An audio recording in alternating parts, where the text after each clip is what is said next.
Well, good morning, good morning, good morning, good morning, and good morning, everybody. Good morning, everybody. Welcome to another episode of The Morning Glow. Welcome to another episode of The Morning Glow. Got a great broadcast lineup for you this morning, as I hope and I pray that we always do. My name is Raheem. I'm just a question asker, but we got some stuff we're going to talk about today. We got a few topics we're going to talk about. Wait on everybody to get in. Hopefully, everybody will be in just a little bit. The phone lines are open 508-924-3521, 508-924-3521. Give us a call. We definitely love to have your input. Let me see. Make sure I can hear myself there this morning. Good deal. Good deal. I want to ask you a question. We're gonna start off by something light. I say light, but you may take it a little differently. But let me ask you this question, and this is for everybody out there that's listening. Good morning. We got quite a few people that's coming in. Candy Case, we got Michael. We have I guess this is elite. I can't really see that, but we got quite a few people that's coming in. We got King coming in. Good morning to each and every one of you. Phone lines are open 508-924-3521, 508-924-3521. Uh Rico, good morning, sir. How you doing this morning?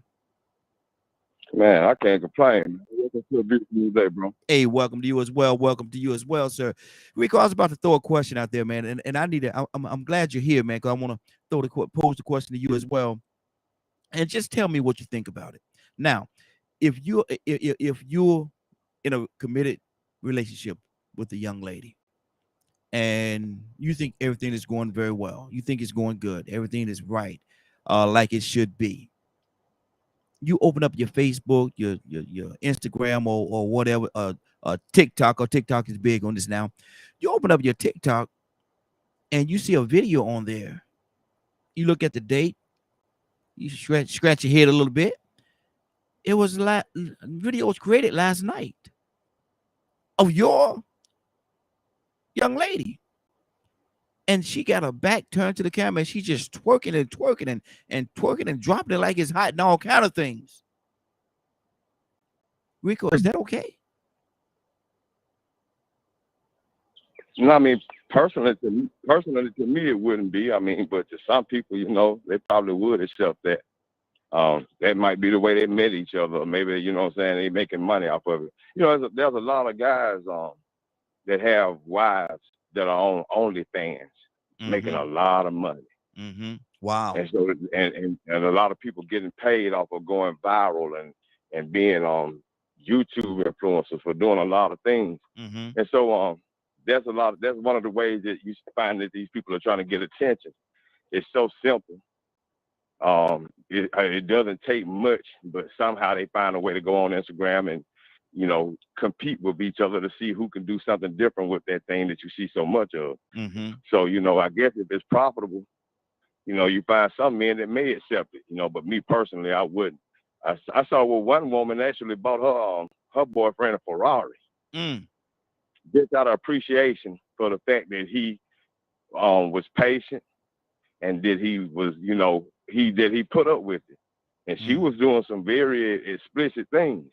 Wow. But she got a lot of views and she made a lot of money off of it. Her bank account went crazy, and I guess he was like, well, she got the right to do what she wants to with her body, just like with abortion or whatever. So he just dealt with it, and she rewarded him. That's this new type of relationship, I guess. But I wouldn't deal with it. No. And see, what is she really paying him for? And I heard when you said it's for patience and stuff like that, but you in a roundabout way, you just pimping your girl out there, man, to the highest bidder.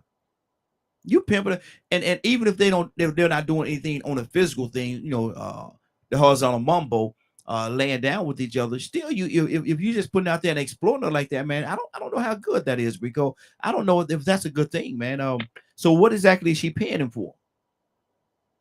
Well, she's paying him for not giving her a hassle because it's her decision. See, it's different if he's not putting her out there. He may not be happy with it. That might be something that he says to himself, man, I really wish she wouldn't do that. I know she ain't dealing with nobody else. I know these guys are getting tempted and they want to see what they're seeing. But I can't stop him. I mean, what he gonna do? Tie her down, handcuff? All thing he can do is break up with her. But what if he really loves? What if she really loves him? You know, we do know of instances where women actually go and work in strip clubs, but they don't actually do the stereotypical strip club thing. Yeah.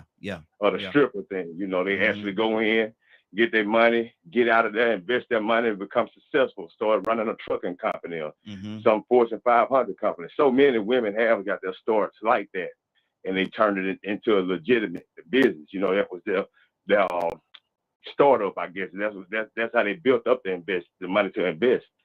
So I mean, you know, like I said, if she's doing it on her own, he ain't putting her out there like that. She's really just paying him for being understanding. Rico, truth of the matter. And staying with him. Yeah. I can understand that, but truth of the matter, honestly speaking, and talking for just me, I can't speak to nobody else. I can speak for me. I couldn't be that patient, brother. I couldn't, you know, I couldn't do it, because one of the things about it, you got to understand too, when you put yourself out there like that, and then y'all out to dinner, y'all out there, you know, going out to an event or whatever, y'all just out, you know, trying to enjoy each other's company, and then here comes Joe. Excuse me. And then here comes Joe. You are, ain't you? Man, I saw your video. Whoa, girl, you. Come on, man. And now, as a man, what are you gonna do? As a man, here comes his dude coming up to your girl, man, trying to you know, touch on her and stuff like that. Oh, and I saw when you turned around and you dropped this thing, Rico. That's a whole different ball of wax, man. Now, as a man, you gotta step up, bro. You know, and that's and the reason why I'm putting an example like that out there is that's unwanted attention. That's unwanted attention, man, because you know some people just don't have a filter, and they'll come at you in a kind of way, man. They don't have a filter. They see you, they're excited because they seen you on the video dropping it and doing all these different things, and they get so excited, and now here they come approaching you. Again, they have no filter. What do you do? I agree, but well, first off, I wouldn't be in that situation because, like I said, I wouldn't date or get solid with somebody like that. But then, you know, say for instance, you have a situation where you decide to meet this person or you follow this person, they're already doing this, and then they happen to go and look at your page and hit you in your inbox. Hey, I'm interested in you. You're just a normal, plain old Joe, but they just something about you that they want to get to know. And this is somebody that you follow because, yeah, man, if I had the chance. So are you going to try to get her to stop doing that? The odds of that is going to be no. And that is the second part of that is she's now a public figure. She's a celebrity. She's the same as an athlete, a singer, or an actor. She's an entertainer right now. And that's what she's doing to get paid. She's entertaining on her OnlyFans and her TikTok or whatever. She is entertaining. YouTube, she's entertaining. So when you decide to become an influencer or an entertainer, a public figure, then you have to start thinking about catering to your fans. Because what you don't want them to do, or what you don't want to do, is to run off your support. You want to get as many fans as you can. So if you choose to be with a woman like that, then guess what you got to do? You got to accept the fact that fans gonna come up and want autographs. Because this is what a real celebrity or public figure or entertainer does. They actually, if you want a good reputation, now Michael Jordan might get a bad name every now and then, but he was so good it don't matter. But in most cases, if you're an entertainer, athlete, and you bad with the reporters or you bad with the fans, you won't last long in the public eye. Now you might be successful in the job that you do, but you're gonna catch it. You're gonna catch it. You won't have support. You'll get demonized, hated on, all kind of things will start happening to you. So these celebrities got to make sure that they please their fans. Now, what's the guy name, man? They used to play for Seattle, man. They should have gave him the ball to running back, and they didn't want to talk to the media at all. He didn't want to talk to him at all. Marshawn Lynch. Yeah, that type of example right there. He didn't have any time for him. Let's go to the phone lines. Cassandra, good morning. How you doing this morning? Good morning. Cassandra, asking a question. You're in a very committed relationship, and I'm having to switch it up a little bit because it's different. You know, the way I ask Rico is different than the way I have to ask you. Okay, now you're in a very committed relationship, and y'all been going on for a while. Everything is so good. Everything is good. You turn on your phone or your computer one day, you look at Instagram, Facebook, TikTok, or whatever it is, and you see him there, and he's posing as a male stripper. He's doing all kind of things and all kind of things that male strippers do on camera right there on that video, trying to entice people to buy into what he's doing. Cassandra, how would you feel about that? I mean, I shouldn't be shocked if we're in a committed relationship. Mm-hmm. You never saw committed. You never saw this side of him now. Mm-hmm. You never saw this side of him now. Yeah, but I had to have known, because if we committed in a committed relationship, that means that we are honest with each other. Mm-hmm. I trust him like he trusts me. Mm-hmm. So it shouldn't be a shock. I mean, I'm cut from a different cloth, so I would have no issue with it if I'm in a committed relationship with someone that's doing that, and I know that's what they do. Because if you know that's what they do, then you expect what comes with the territory. Mm-hmm. So, like I said, I'm different. I'm not a jealous woman, and committed was the term that you used that caught my attention. Mm-hmm. Okay, cool. And the reason why the way I asked the fellas is if you go online and you're in the same committed relationship and you never saw this side of your girl before, but you open up your Twitter, your TikTok, whatever, like I said, whatever the platform you're on, and you look at the date of the video that just popped up, and it was last night, and she on there dropping it and twerking it and dropping it and all kind of things, man, and going in. Cassandra, should he feel some kind of way about that? The key thing is, you said they were in a committed relationship. There's no way that you are in a committed relationship and you don't know what your partner is doing. That's not a committed relationship. If you say you're just in a relationship, that means that person has not been honest with you about what they do. Mm-hmm. So it's different for me, because like I said, I'm not going. And I mean, there are guys that I know, and I know a lot of. Well, I know strippers, a lot of strippers, and they're in committed relationship with one man. Many of them, one man. So I probably ain't a good person. Okay. No. I mean, that's fine, because what you're doing, you're actually giving us different perspectives and different ways to look at this whole situation. So I think you're the perfect person. I'm not judgmental either, and that's another thing about me. I'm not judgmental. Everybody has to give an account for their life. So I'm not the keeper of the gate. That's not my job. I'm here to love on people. If I can help them, That's it. Okay. And see, from where I'm sitting, I will have an issue. I really would, and this, not trying to be judgmental or any of those other things, keep up the gate as you referred to it, but I would have an issue with that, because if I never saw this side of her, and I turn on my device, and all of a sudden, I go, whoa, girl, wait a minute, hold on. She and I will have to have a conversation, because where this come from? What are you doing? Why are you doing this? Hold up, wait a minute. What you say, Ibrahim? I said, hold up, wait a minute. Ibrahim, and I was going to come to you, brother. Tell me, how would you feel about that? You wake up in the morning, you don't open up your Instagram or whatever it is that you're opening up, and you see this young lady that you think y'all in a committed relationship. I'm gonna say it that way. You think y'all in a committed relationship, but you see that she's on there and she's dropping it like it's hot. Whoa, hotter than fish grease. I'll ask, are you getting paid for all of this? I mean, hey, you could have did it for Big Papa now. We go somewhere. Oh, Lord. Hey, but are you getting paid for this? Are you just you just got that kind of nature? If I understand this, we can continue on, maybe at a reduced function. You know what I mean? Or, I appreciate a woman that everybody else appreciates.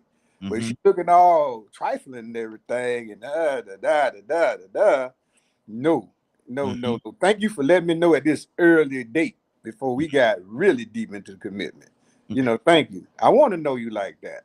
You know what I mean? We've been a different path, right? I wouldn't drop you like it's hard, but Lord Jesus. You know what I'm saying? Yeah, I know. I know. And Rico, would that make a difference if she's getting paid? You know, she's making side money that you didn't know about. And Rico, would that make a difference if she's getting paid for doing it or not?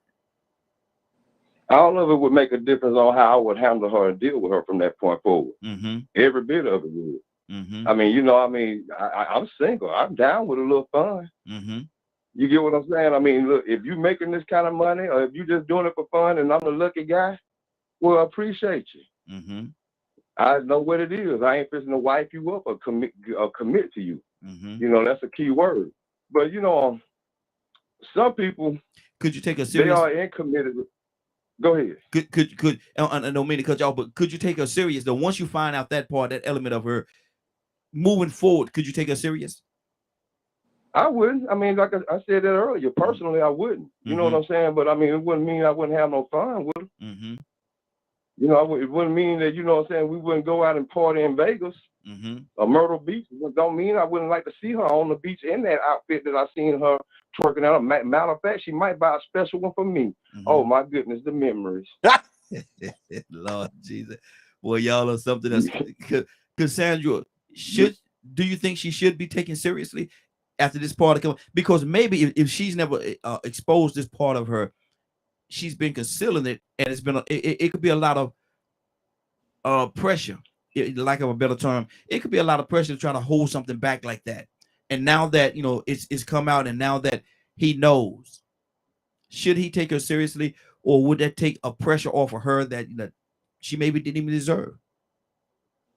I think that I got the question different because you said they're in a committed relationship. Yes, I did. Committed people are transparent with each other. So all the time, Cassandra? We're talking about two different scenarios. Okay, but all the time, or, you know, because we say committed, does that mean they're totally transparent? Totally committed transparent means that both people are vested. Both people are vested in the relationship. That's what committed means to me. I mean, maybe there's a different definition. But Cassandra, let me ask you this question. Let me ask you this, Cassandra. What happens in situations where people that shock element hit them and they say, man, I've been with this person 5 or 6 or 10 years, 20 years or whatever, and I never knew that side of you. I never knew that you felt that way or will react that way or would be that way. We've been in a committed relationship, but I never knew that side of you. You know, that bus could come up and hit a person. You know, they think they're in a committed relationship. Maybe one person is more committed than the other person, and they're walking thinking that they're in a committed relationship, but not so much. I don't.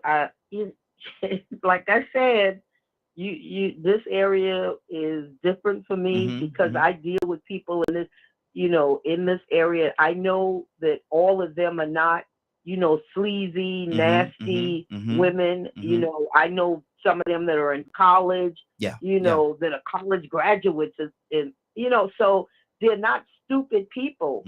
You know, you have those that are into the drugs and alcohol. That's something different, but there are committed relationships in that field.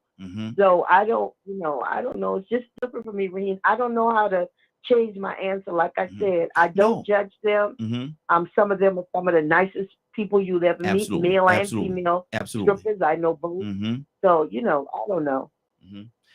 See, my thing was, and we was concentrating on the word committed, but my point was sometimes you could think that you're in a committed relationship, and think all the cards on the table, but you know, somebody could be holding out on an ace on you. They could be holding out on an ace, and you find yourself in a situation. I never knew you would do that. I never knew you would act that way. I never saw that side of you.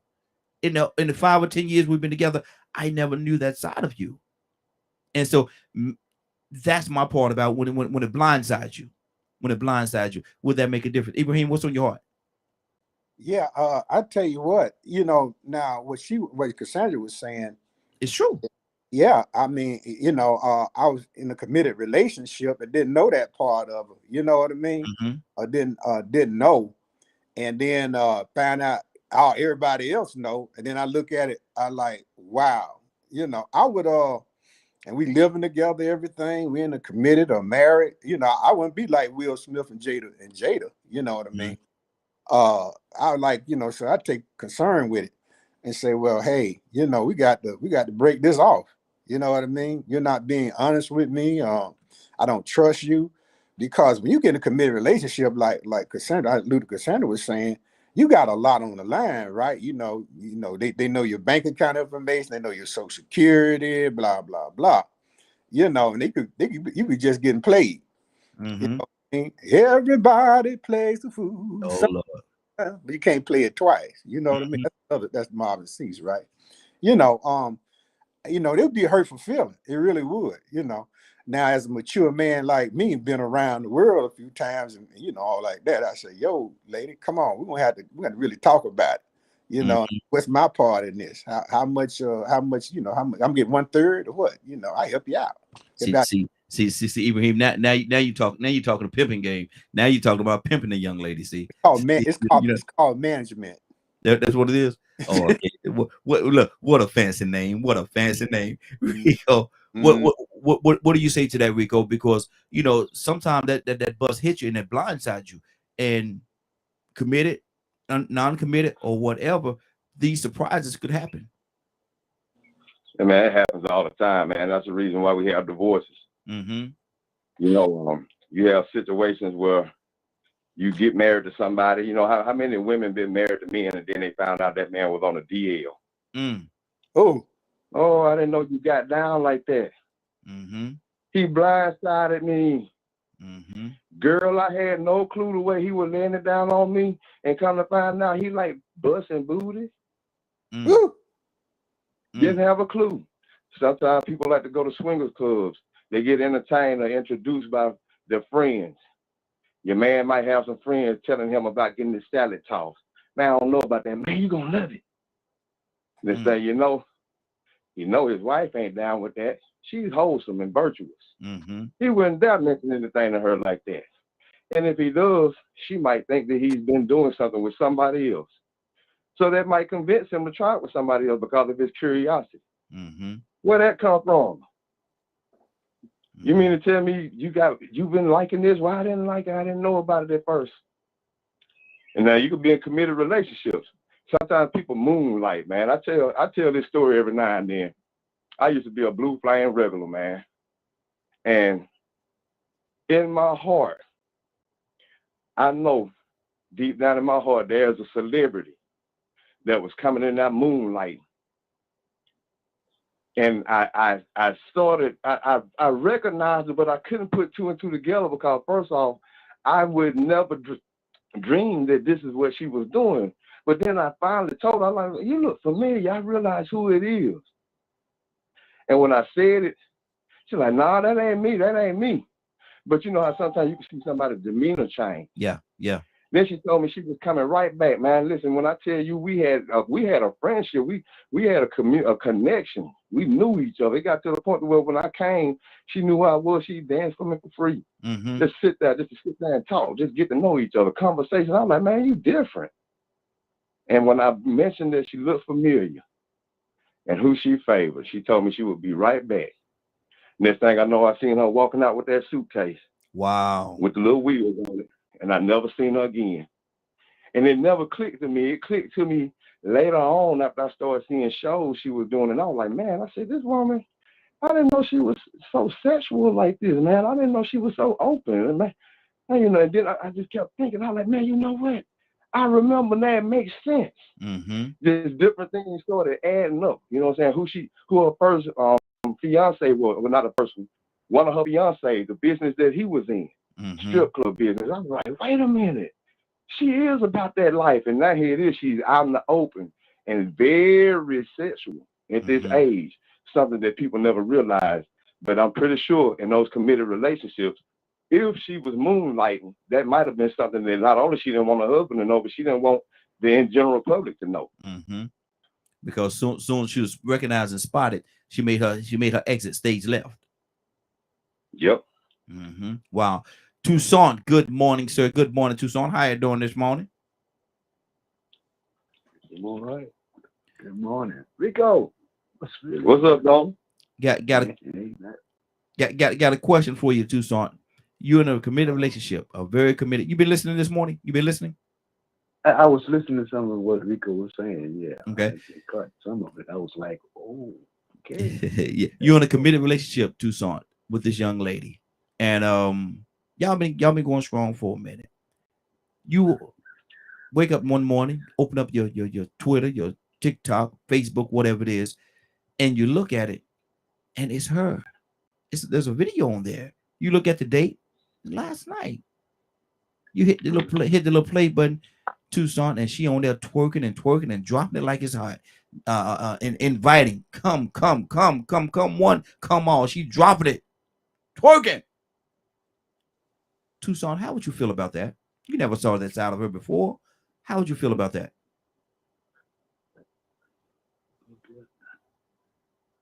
I could just look at my phone device. I could just see myself. That wench. Lord, Cassandra, you better get him. Cassandra, you about to go. He about to go. You wind him in, Cassandra. Wind him in. That lying heifer. I mean, doggone.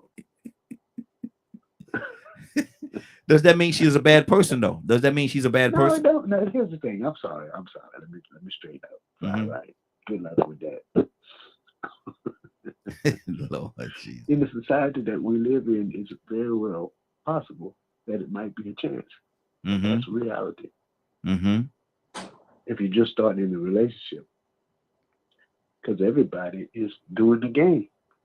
Seems like not everybody, but you take these educated, smart, brilliant,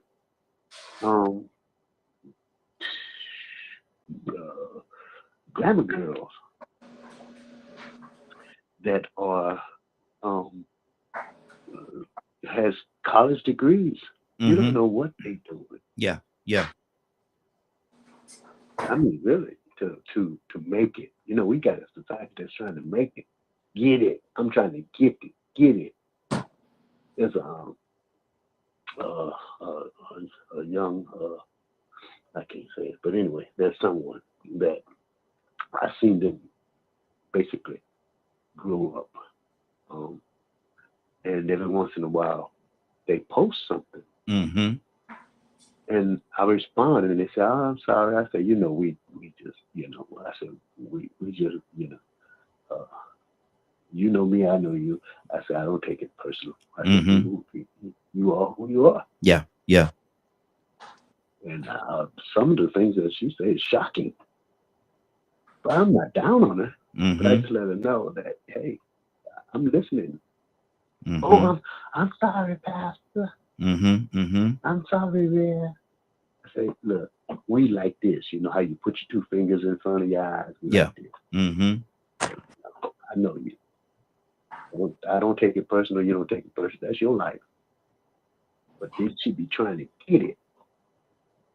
And some of the things that she's trying to get ain't good. Yeah, absolutely. By the bell.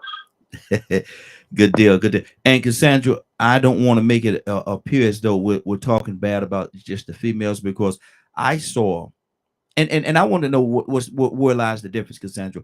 I saw a pastor. As a matter of fact, Rico, I think Rico sent it to me. It was a pastor in Bennettsville, I think it was South Carolina. Bennettsville, is it South Carolina or Georgia? I don't know which one it is. But pastor, they showed how he was up there. He was bringing the word and hooping and hollering and doing all kind of things. And then they showed another video of him, and he was in a hotel room. It appeared to be a hotel room with a young lady. She laying on the bed and like she about sleeping and out of it. And he talking about, I beat that up. And he whispered, I beat that up. Now, this is a pastor that's leading a congregation. I don't want to make it appear as though we're talking bad or we coming down on women, because we're not. But where lies the difference with that? Because there's some people out there that you don't think and this goes right along with that blind side thing. What do you say to that? No, I definitely would not agree with that. First of all, what is a pastor doing? It's about character and integrity on that side. You know what I'm saying? I mean, you hold a position, you're responsible. When you're in leadership, I can't do what other people do, even people in my congregation, because I'm the leader. I'm supposed to be leading by example. So no, that would be a no-go for me, period. Point blank. If and a but. I don't care if, and same for a woman. I don't care if she's in a leadership position, no, you're not supposed to be, because first of all, you're not supposed to be with anybody but your mate. Now, did you videotape you and your mate together and you put it on? No. So then, for me, it's all about character and integrity. And it was said, and I don't know the guy. I don't know him at all. But in some of the comments, they were saying that he is married, and that was not his wife that was laying in that bed. He talking about, I beat that. He used the word, the P word. I beat that up. I beat it up. I beat it up. And I was like, wow. No, I would be done. I mean, I don't no. We're not going to do that.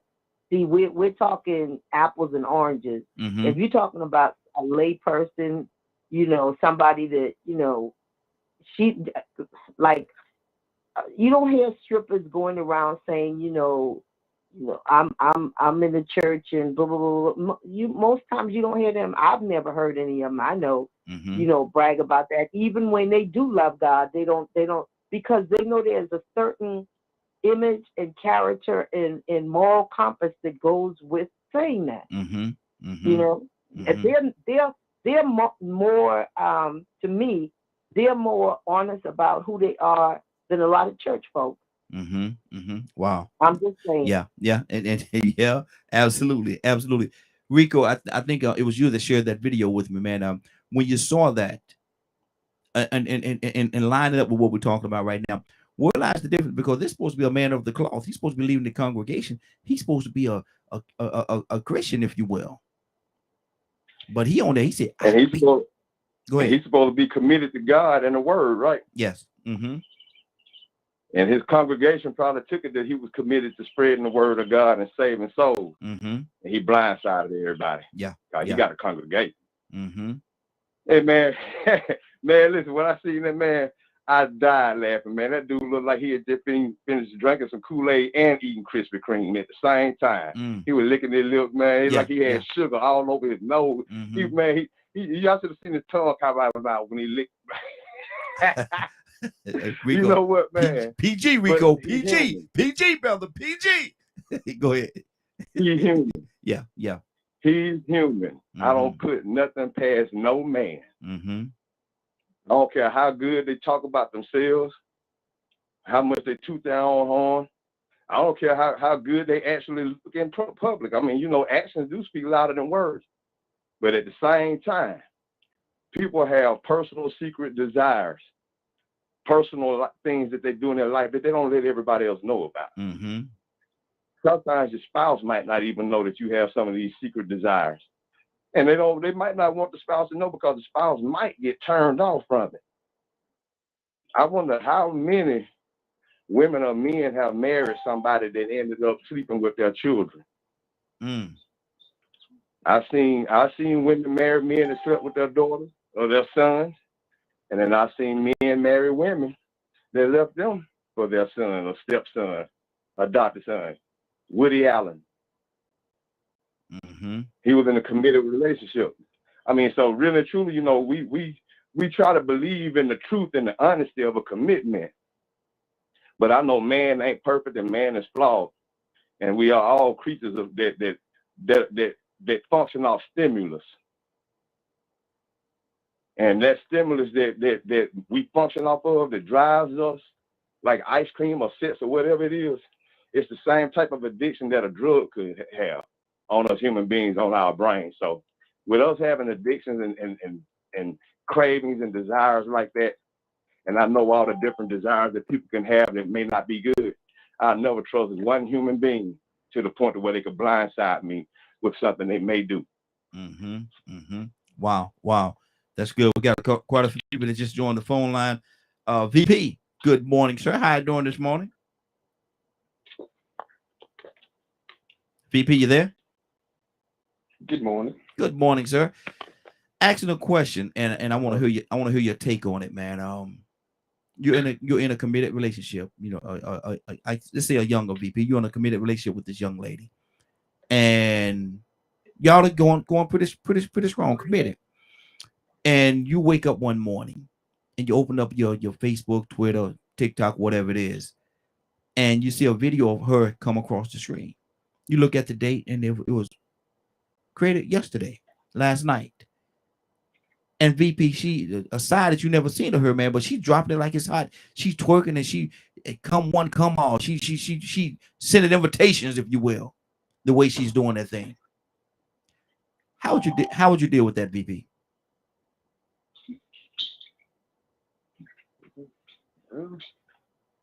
Like, I guess first, I would have to know why I wouldn't know where she was at night. So she already, I'm assuming she told me she was one place.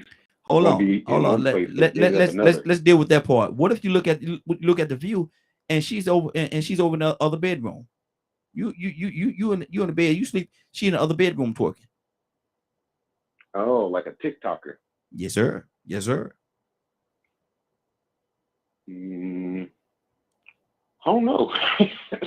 That would be a new one for me. I don't know how I would feel about that, because I don't feel negative about it. I don't feel positive about it either. I'm not one that, I think if I'm in a committed relationship with this person, it's pretty strong, then I don't think I have that type of issues where I feel that it's going to go somewhere it shouldn't. However, I know I might be hesitant to think that this person, man, I don't know, because some people just do it for fun. It's like a release.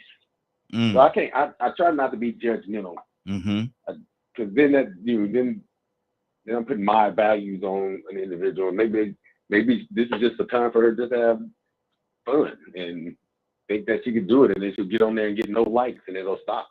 Or she'll get on there and become famous and can go somewhere. So I don't know. Maybe this ain't the best one for me.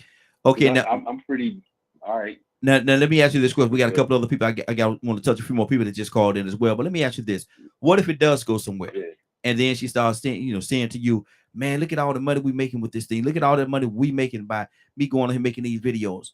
Would that make a difference? No, because she's saying we making. As long as she keeps saying we making, then I know that she got we in mind. But as soon as she starts saying I'm doing all this and I'm doing, then I might start thinking it was a mistake to let this happen. But as long as she keeps saying we, then I'm all right. Okay. Toy you with a T. Nelly said in one of his own, and good morning. How you doing this morning? Good morning. And Nelly said in one of his songs, they were hitting in a hotel for 3 hours. He kicked the blink out because she used the word hours. And so that's how some people think when it comes to the money element. But what do you say about this situation? Toy, is it right? Is it good? Is it bad? Or who's right? Who's wrong? But let's say she is making money. Let's say she's getting paid. Does that change the narrative? I mean, you want the real point of view or the worldly point of view? Because I done been both of them, and on the right side. Give me a touch of both. On the right side. Oh yeah, I'm with it. On the world, but you're living in the world, right? I've been delivered from some of those things. Okay. And I now know that's the right thing to do. No, you don't do that. You don't do that as a woman. It's not what we're supposed to do. We're not supposed to do it for money. We're not supposed to do it for drinks. We're not supposed to do it for likes. We're not supposed to be doing it to entice people. We're not supposed to do that. But I'm going to come back on into the world. Now, if you are in a relationship, for me, this is me personally, as a woman.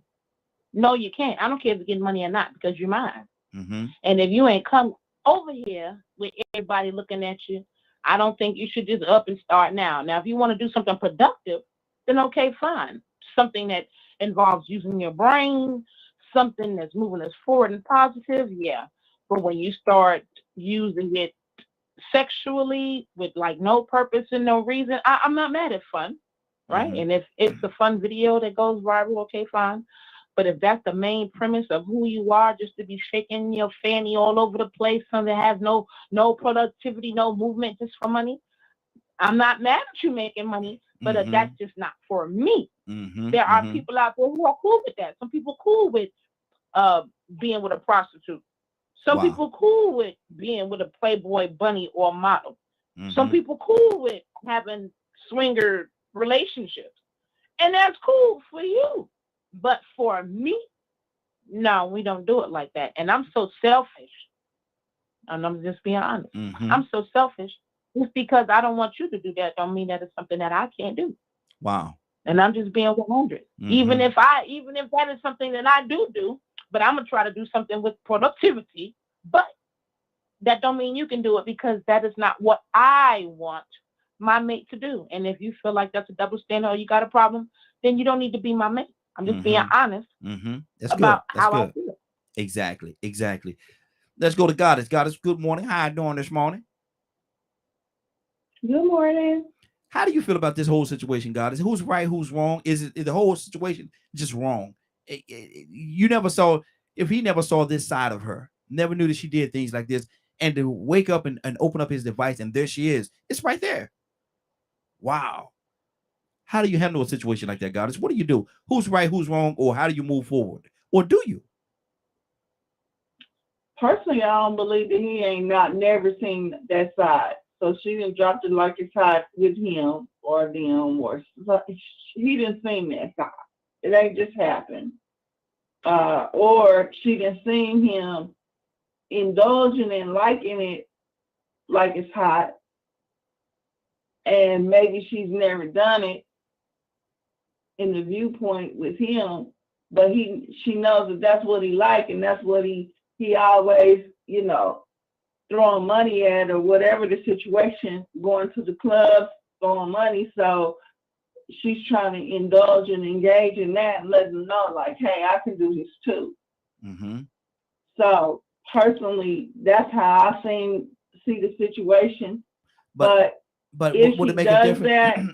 Guys, let me say that. Let me ask you this question. I see where you're going with this, and I'm not in opposition to what you're saying, but let me ask you this question right here. To do it for him in the household amongst them two, that's one thing. But does it change the whole atmosphere when he see it on that she's actually posted it on the social media and anybody can see it? Does that make a difference? I was getting ready to touch on that. Okay, cool. Okay. So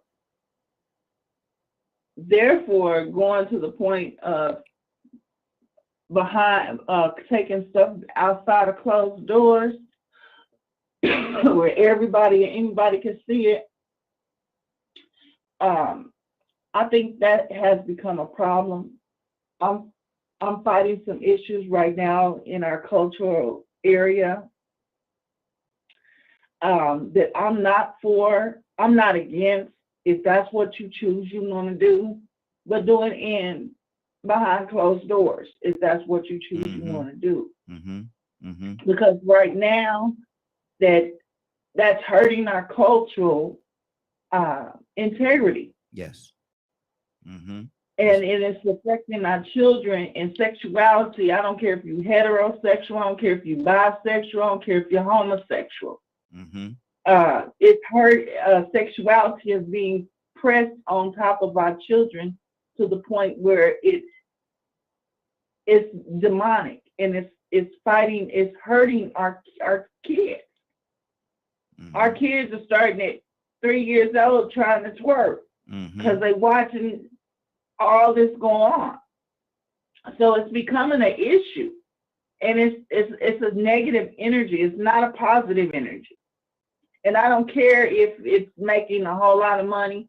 Do it behind closed doors and you can still make your money. But you don't have to tarnish your name, your family's name, your friend's name, and you don't have to pose upon other people in a negative connotation. Exactly. Curtis, good morning, sir. How you doing this morning?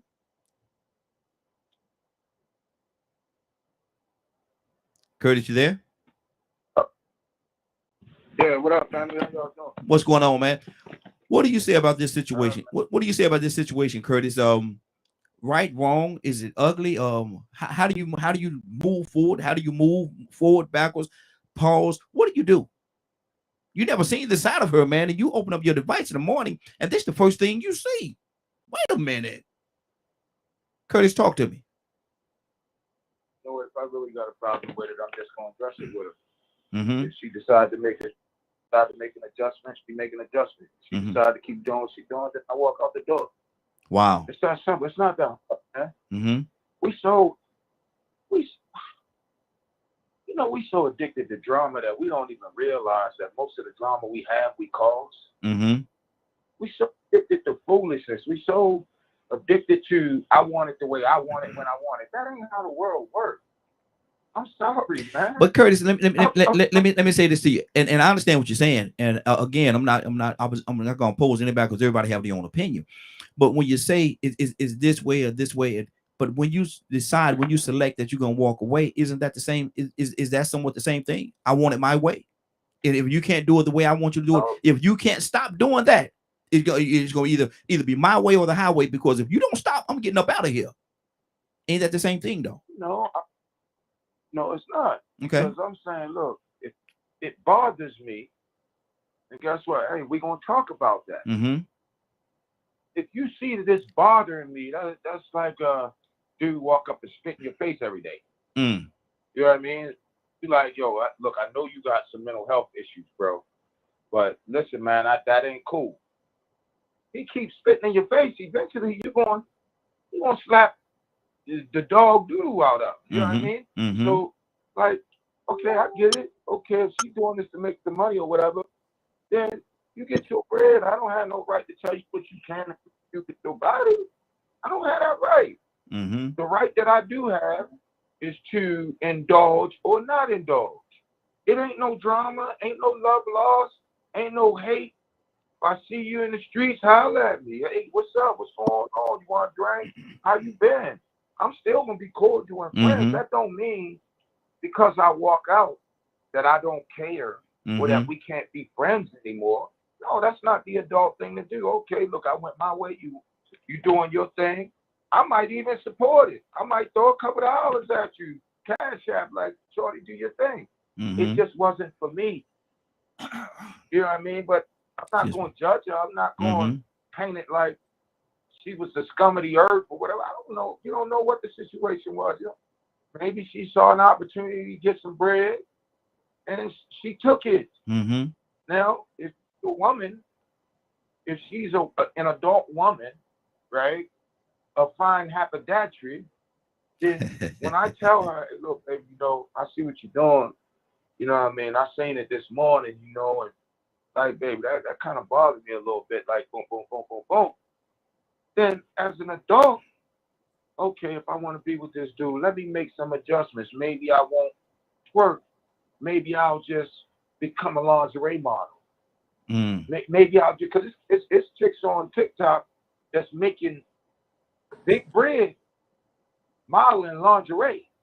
Mm-hmm. So maybe I'll make an adjustment. But, like, I ain't in that business, man. I never have been, man. I think women have been oppressed enough than to have a new culture, a new society continue to try to oppress them on a slick type way.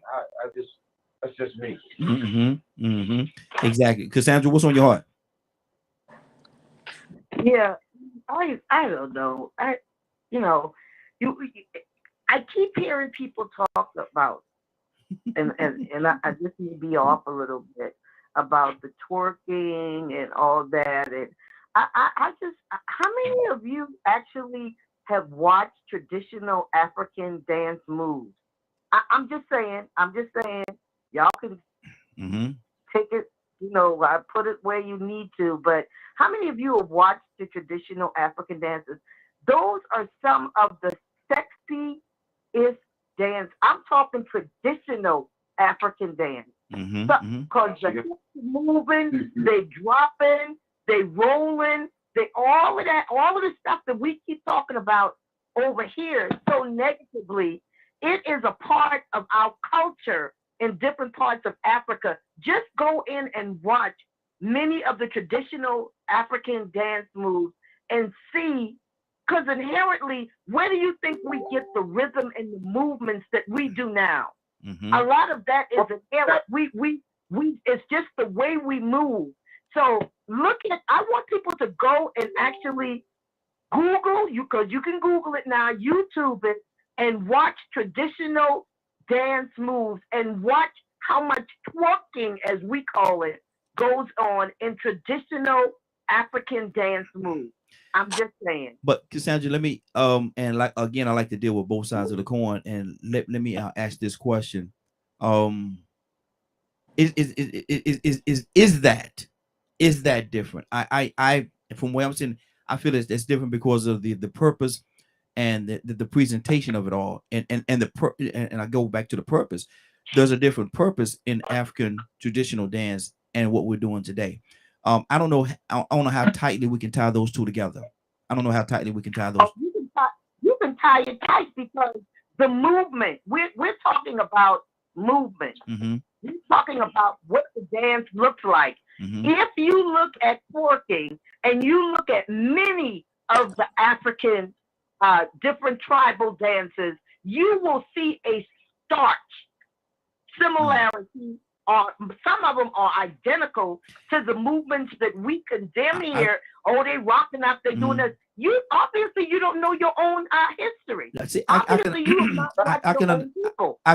We don't. We in America, we don't know our own history. We really don't.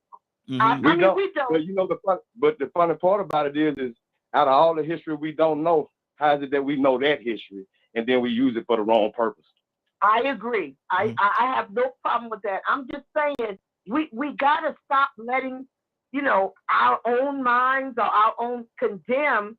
You can say the intent, but I'm talking about movement. Yeah, so I can agree. I can agree with you when you say the movement, and absolutely right. There are a large similarity there, but my again, I go back to what you just said, the intent and the purpose of both of them. And I think that the purpose is where the major difference lies. Tucson, what do you say to that? Okay, yeah, and I understand what you're saying, Cassandra, and you are correct. It's the same movement. But when you stand before a camera and intentionally for likes and shares, pop your coochie, something wrong with you.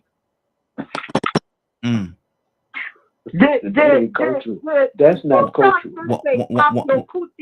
I did say it. Yeah, he did. Yeah, he did. I did. I mean, really. I mean, look at the videos. Look at the quick. And you talking about, and we go as far as talking about 6 and 7 and 5 and 4-year-old children that don't know how to wipe their tail.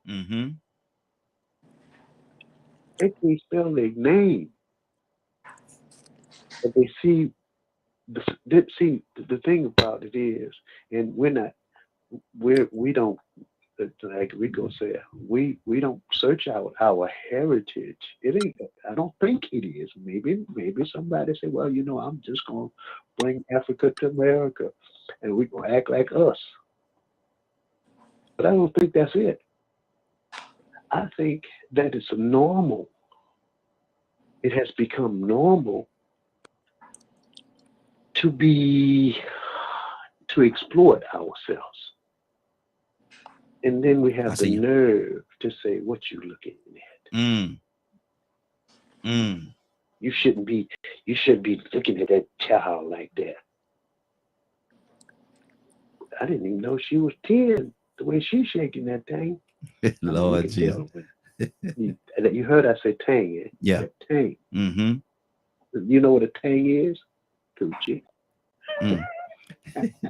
Hey, Tucson, Tucson, you know, the bad thing about it. You know your way over there. I'm sorry. What you say? I say, you know, you know your way over to that corner, brother. You know your way. You walk this walk before. Yeah, I know. I'm gonna get deeper into the corner. If I keep on. Yes, sir. Yes, sir. Because it's normal.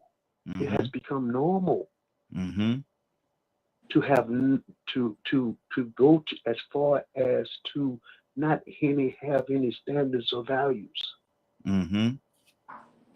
It has become that, and then don't you say a word because you're judging me. Well, you're judging me. But I didn't know you.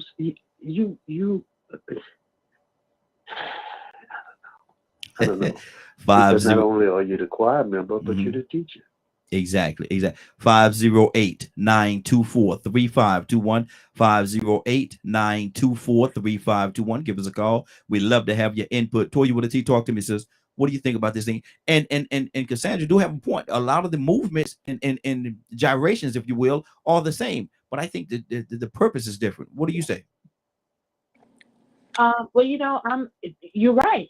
A lot of things that we do today can be, derived from the past, right? Because the history kind of repeats itself. And I'm not mad at that.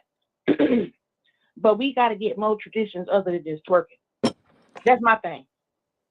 I mean, I'm not mad. Hey, you better know your ABCs before you come rapping. Hey, I'm a rapper. I love music. But if my nephew and niece don't know how to say their ABCs, they better not come around me rapping because I'm gonna bust them out. You better rap them ABCs, boy. I don't want to hear no Future. And I feel the same way with twerking. Okay, I'm not mad at the twerk. I'm being 100. These things are petty. What we get mad about and we all rule. No, we still need to be focusing on. You know how to twerk. Oh, I know you know them ABCs, these consonants, these social studies, this all you do. Oh, we go to in because it's a way of life. We all been young. We know every dance we ever came up with was the devil's dance. Every song genre that came out was the devil's song genre. All this, that, and the third, honey. We still here. We young. We do stuff, and sometimes we just blow it out of proportion. But the whole point is we still not educated. Educate your child. Make sure your child is educated. Make sure they are aware of things and what goes on. And maybe your child won't want to twerk because they don't want grown men looking at them. But we raise our girls for grown men to look at. We raise our women with the intent of you can't get nothing without your cootie. As long as you got a cootie, you got some money. Cootie run the world. And then the soft and squishy men don't make it no better. Because you don't have no self-restraint. My 12-year-old niece can't walk around her toes like me. I don't care what you say. Oh, you wear it. Well, she's 12. And if her mama let her wear it, me and her mama gonna have a problem. And if her daddy is cool with it, I'm just saying in my head, if her daddy cool with a 12-year-old walking around in short shirts and he ain't raising holy hell around that house, then you like what you see, bruh. But we don't put our foot down. And now it's out of control. And we're walking around dealing with it, but we don't know it's wrong. And that's what this conversation about today. That behavior is not positive, ladylike behavior, and it is wrong in a lot of people's eyes. They feel like it's evil and wicked because of the intent of enticing and causing confusion. So therefore, people feel like that kind of dancing with that purpose to entice is wrong. And if we explain that to these children, then they probably will not do it outdoors so openly. They would do it in intimate situations like we would teach them. You should only twerk for your man, your boyfriend, your husband. You don't do that for the whole world to see. You don't do that for money. That's not my wish for you. And you let them grow up and defy because they know better. Because they just chose to say, I don't care. I'm going to do it anyway. But they don't know it's wrong. This is normal. We're not teaching them. And now this is the normalization of it. And some of it is demonized for some. But if we really look back at it from an adult point of view, they're not doing nothing. It's dancing. No, they're not having sex. It's dancing. Some of it is provocative. We got a history, a whole long history of provocative dancing. Let's talk about the murder. And we need to talk about, let's talk about how we see some of these kids is off. We can look at them and tell they off. That boy that just did that shooting in Illinois, he looked crazy. Everybody walked around and saw it, and we didn't say nothing, but we talking about somebody twerking? No. You got to focus on our children and find out when they got these issues. Honey, I'd rather you be out there twerking than to be out there shooting up everybody, killing everything, because you're mentally disturbed and distraught, and we all walking around like we didn't see that. I'm gonna play this scene, and I know we're probably gonna get kicked off because it's a scene from one of the Richard Pryor movies. And you were saying, somebody said earlier about how men have to take the stance and put the young people in their place and let them know that was happened to them or may have happened to them. These pedophiles, if you will, they're wrong. And this is a scene, y'all probably seen this movie. I can't remember the name of the movie where Richard Pryor was driving the bus. And let me play this for y'all real quick though. While I get it ready, Rico, what's on your heart, brother? A lot of good points being made, man. But I think, especially when you come back to God, because I want God to answer this question again so we can get a legitimate answer. And I don't think you're going to get the answer that you need to get from women when you asking them about the women twerking on TikTok and how the man's supposed to respond. So I'm going to pose the question is, you happen to look on TikTok and you see your man wearing a cheerleader skirt, pinching booty and grabbing crotches with other men, flouncing around like RuPaul with eyelashes on and makeup, like that boy that was on video mad at his daddy for putting him out and trying to blame it because he was trying to say his daddy didn't accept it when really truly daddy was tired of how flamboyant he was being. So now, see, it's hard to go back and say, well, she probably did it because he was looking at this and that on Instagram and he was tipping women. No, we're going to flip it around. And we're going to get a good answer this time. So it can't be no deflection. It can't be no, oh, y'all don't know y'all tradition. Because, see, this is what happens. I grew up always hearing that if you give somebody an inch, they'll take a mile. But it's mighty funny, like I said, out of all the traditions, we don't even know what tribe we came from. We don't know our original last names. Out of all the things that we don't know, the tradition we pick up is an excuse to say, that's why they should twerk. Y'all wrong for looking at it. No, it's the intent. That's the whole thing about intelligence. Being aware enough to understand your purpose and your intent. And these women ain't dancing for tradition when they on Instagram and TikTok.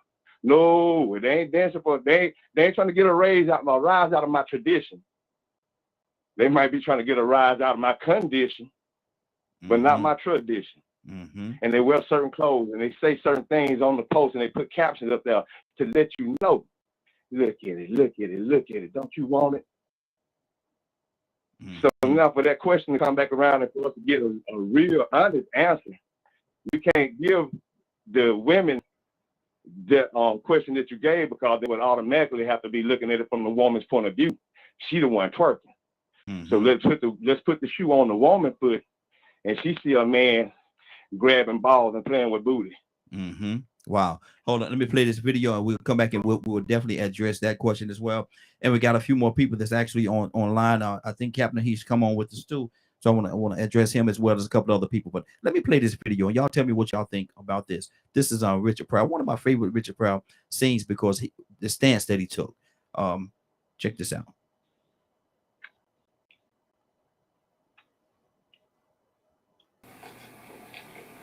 Joe, come on now. whatever you Come on nothing, okay? come on. You're pretty. Don't you like me, Joe? Yeah, I like you a whole bunch. You're real pretty. Now leave me alone. Then you could take me to your room and What the hell's wrong with you, man? You think you can say anything to anybody? don't you like me? Yeah, I like you, but I mean I want to go to bed with you because I like you. Why not? You think everybody likes you goes to bed with you? Yeah, they do. Well, that's sick. Jesus Christ, you got Most men. I don't care about most men. I'm not most men. You don't like people that make love to them. Don't you care nothing about yourself? I just thought that I don't care what you're doing.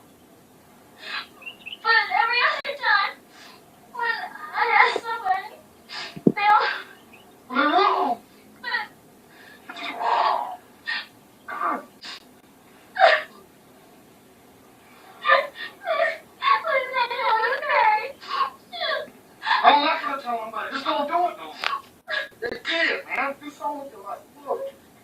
You gotta order.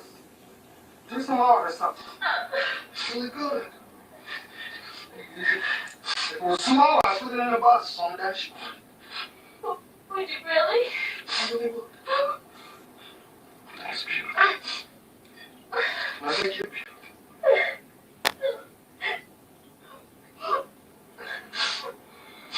Okay, I'll thank you with this.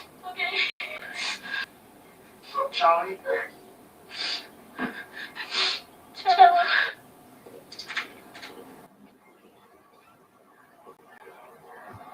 Wow.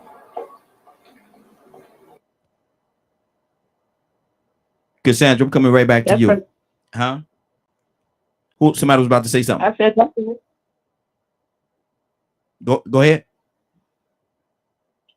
No, I was just commenting on the video. That's right. I saw that movie, and that's right. That's how you correct it as a man. Exactly. How my own kids know those were trouble kids with no parents who, you know, the world.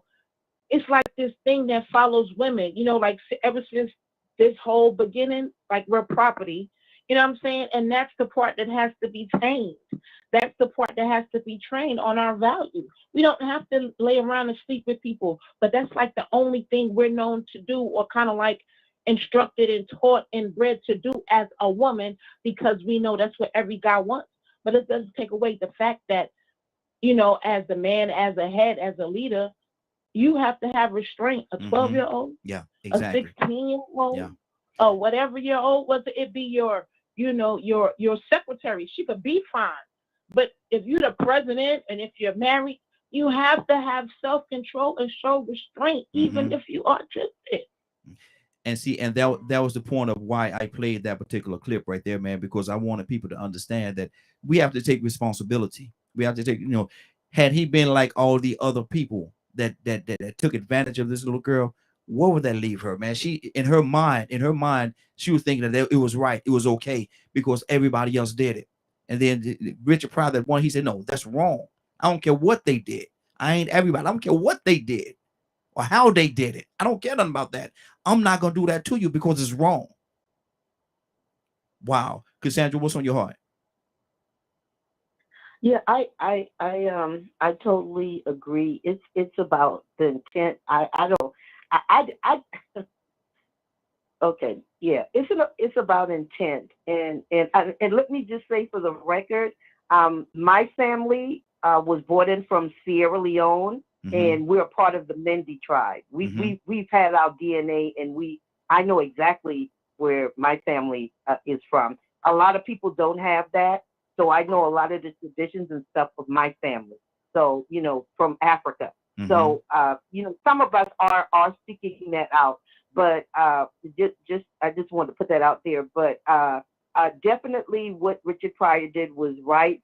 I don't think that when people are doing some of the dances that we judge on, I don't think their intent is to have the sexual connotation. And see that, you know, sexiness or whatever we want to call it is your state of mind. It's what you make it.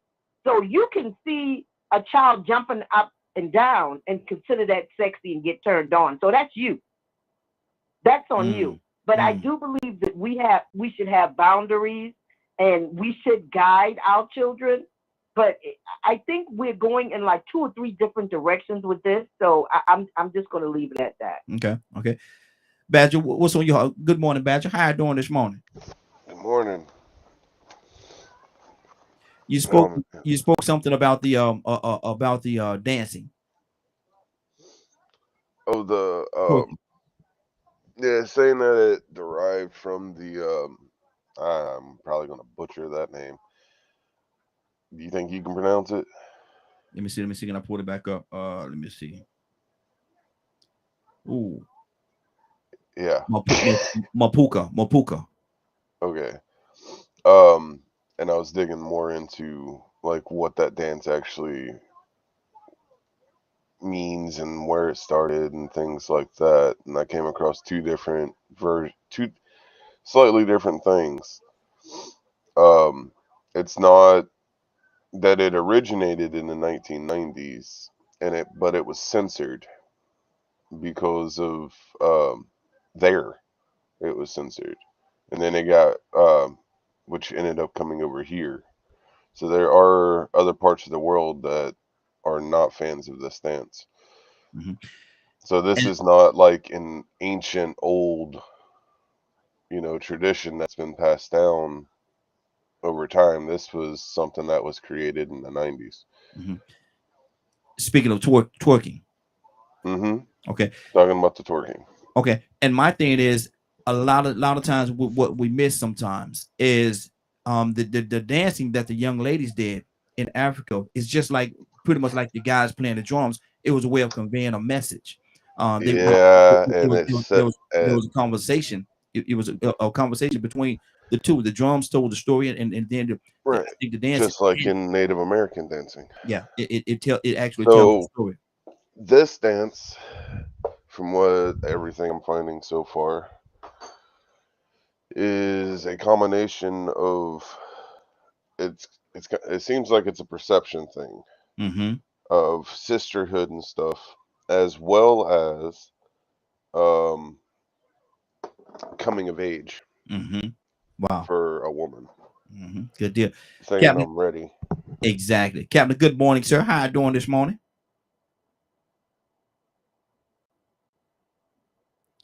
Captain, you there? I think Captain having some issues. He have a weak signal, so I think he having some issues with his line. Curtis, talk to me, brother. What's on your heart?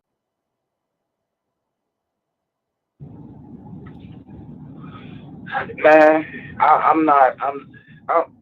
I'm just gonna be honest with you, Ronnie. You know I love you. I love everybody on this panel. But I gotta ask, even if we take things the wrong way, right? When do the time come when Black folks stop diminishing the some of the most powerful forces that Black folk have?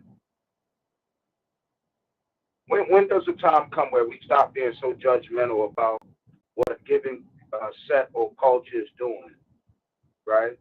Because at the end of the day, what are we doing to elevate from that? Those same girls that's twerking, are we telling them, do you know that you're calling for your spirits when you do that?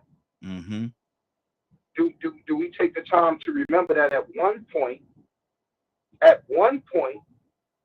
if a woman or male started dancing like that in American culture, they would be whooped and or killed immediately, because Massa thought, it was Massa's belief that they were calling for spirits. So when does the time come where we, as a people, we accept human nature and human freedom? Like, I'm not, listen, man, I'm an artist. So I'm not in the business of talking badly about anyone's artistic expression. Even if they are doing it to raise an eye lustfully, that's between them and God, man. Let God deal with that, man. That's just me, man. I'm sorry. I'm not like speaking against anything anybody said, but I'm saying Cassandra put something out there, Sis put something out there that was so powerful and so palatable to a multitude of racists and that's on this line that's listening to our conversation. And we went right back and breezed right over the fact that irregardless of what your purpose is, what your intent is, you understand, the positive nature of what you got going on will always prevail. I'm reminded, you know what I mean? Like, I'm reminded somewhere I read that the king was going to kill David. He was jealous of David. He had all these issues and did all these things. And we didn't understand, like, you don't understand, well, why he feel like that? This man has been a servant and da-da-da-da-da-da-da-da. He did what he asked him to do, but the king didn't realize that everything that he was doing was for the betterment of what the situation was and what it was going to be. Who knows? All this twerking thing, we talking about it right now with the information that Cassandra threw out there initially. Somebody done got on Google and brought it up. And like, wow, hold on, I didn't know. Let me look at some of this stuff. Because she right. If you look at some of the African dance, is way, way worse than twerking. Okay, good deal, good. And see, but my whole thing was, and I'm standing on what I said about the intent. Is the intent the same? Captain, good morning, sir. How are you doing this morning? Fine. Good morning, everyone. Thank you for that. Captain, how would you parallel twerking and African dance?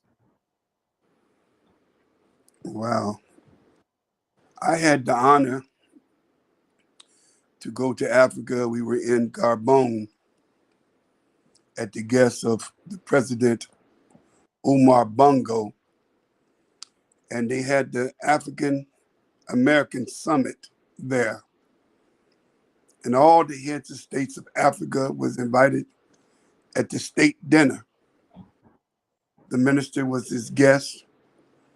Being the security there, we were privileged to sit in there, and I'm telling you, I realized where Michael Jackson got all of his moves from. Most certainly there is some similarity between how our people, and I mean, I was fascinated with the brilliance and the mask and the colors, and there were so many different African tribes.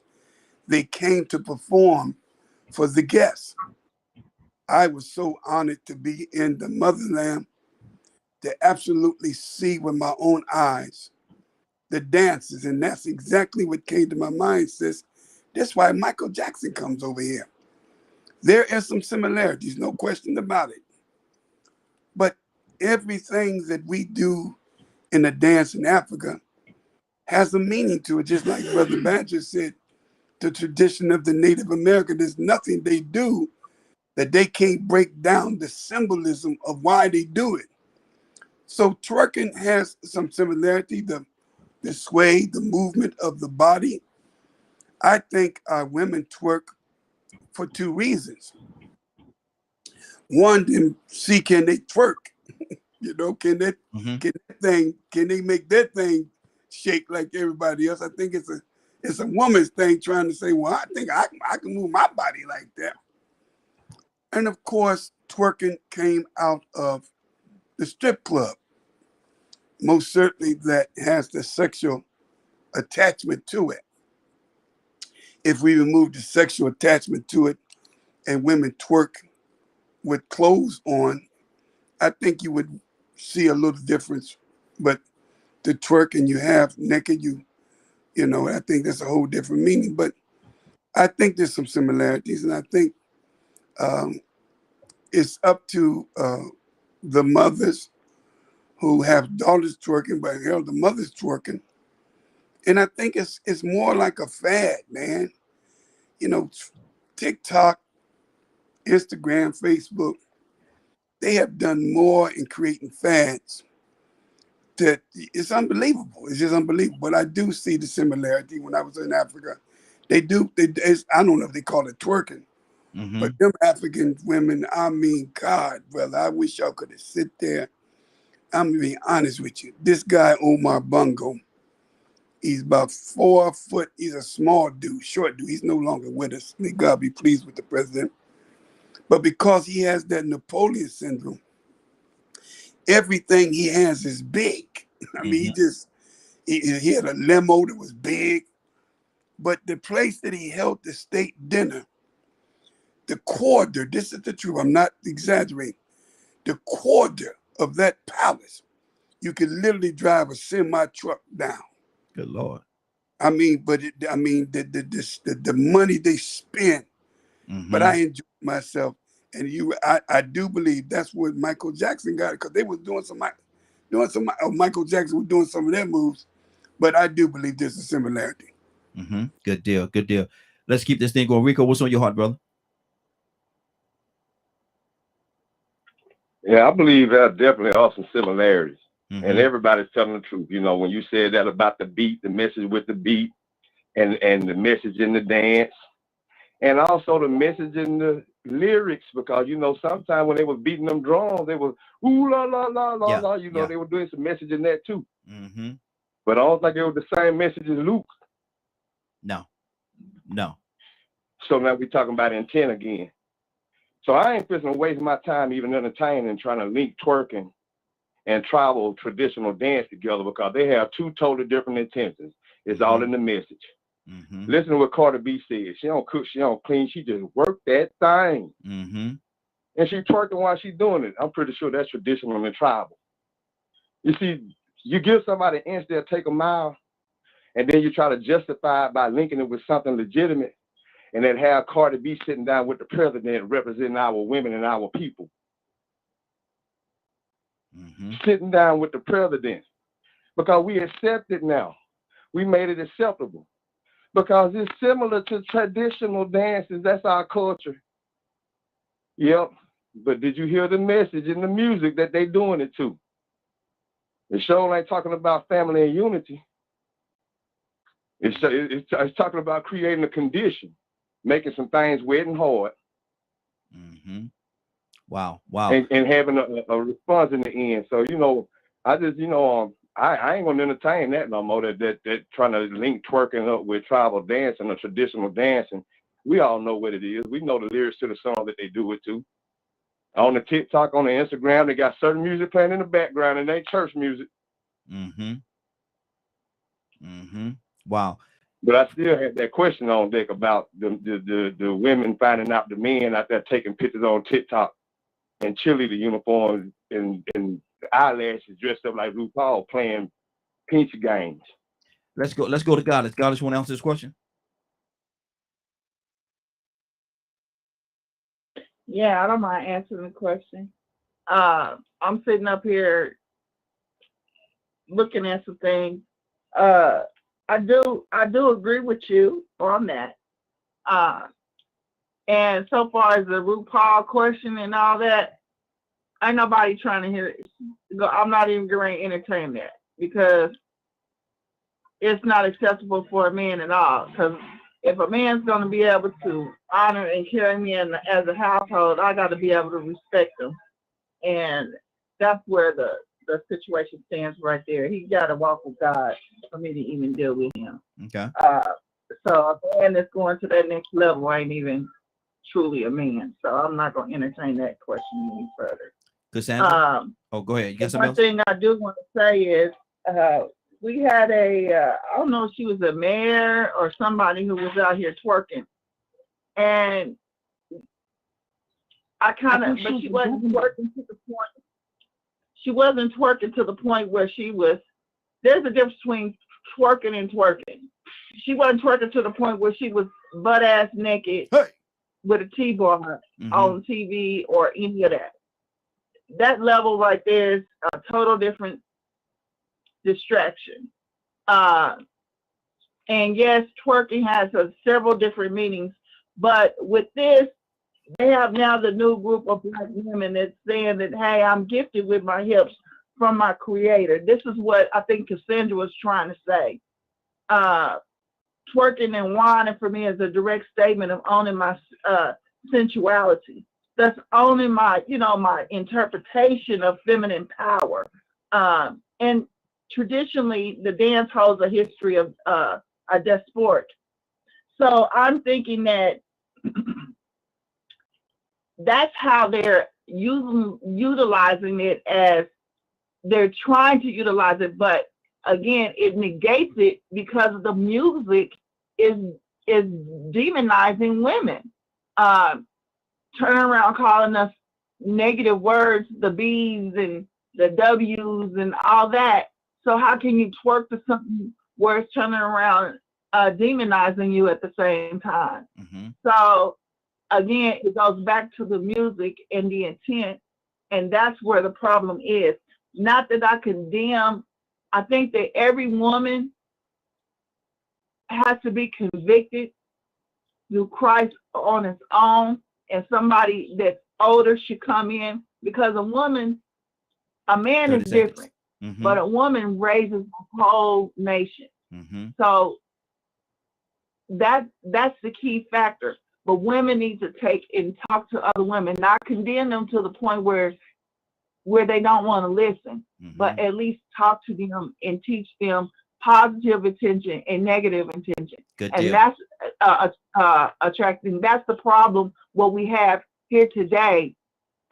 Since we got to keep right it moving, now. we got, hold on for a second. We got to keep it moving. Everybody on the 3 minutes time. Cassandra, what's on your heart? Sis, talk to me.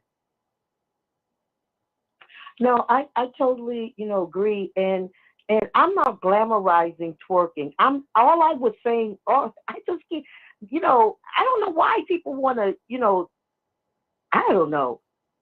I was not glamorizing twerking. I don't twerk.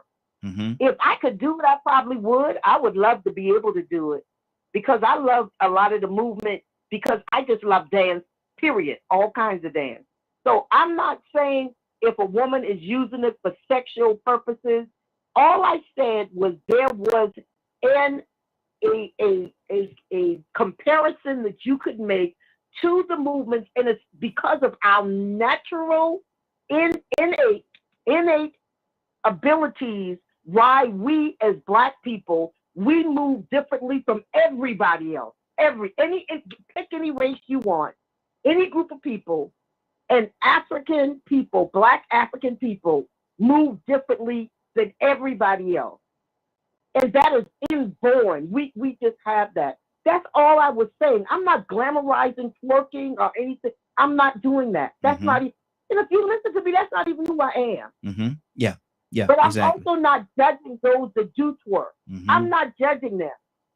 I talk to young women about what they do because of the image that it portrays, but I'm not going to beat them down or condemn them. Okay. And that's just it. I'm not. Good deal. I agree with you, sis. I wasn't saying that. I agree with you. Okay. Because I'm not judging. I know you got it. I know. We're on the same page. I know. And thank you. Let me go to Brother Pete. Pete, good morning, sir. How you doing this morning? Greetings, family. How we doing? DKM Radio, Morning Glow, panel, listening audience. How y'all all doing? Hey, doing good. Talking about twerking, and we somehow we started one place and we transitioned. Now I want to know what is your connection, if you have any at all, with twerking and African dance? Get it, shake it, get it, shake it, get it. Oh Lord. Oh Lord. Listen, if the people want to twerk in a proper context, I don't want to see my mother, my daughter, my niece out on Main Street in the daytime, downtown, with their booty showing and booty cheeks and shaking. So I have no interest in that. Now, and not necessarily is not necessarily appealing to me to see any woman do it in that context. You're in a club, you're in a private setting or something, whatever. But again, I think this is sparked by this beautiful young lady who's, I think, the youngest person to be a senator elected official, and looked like she was on the beach somewhere, and she decided to jump upside down and shake her behind. Okay, what is that? She on the beach, she in a bikini. If she was standing upright, you're gonna still see what you saw. So what's the deal? We complaining about trying to make this out to be a big immoral behavior when the society is immoral itself. And most of the people who are complaining about this being immoral are immoral themselves. They don't have a feather in the fight at all. So to try to take a little situation and dramatically induce it to be a nuclear bomb is beyond ridiculous. For this situation. But no, I don't want to see our women being portrayed as Hottentots, cum drops or whatever you want to call them, whores and tramps, because that's not what they are.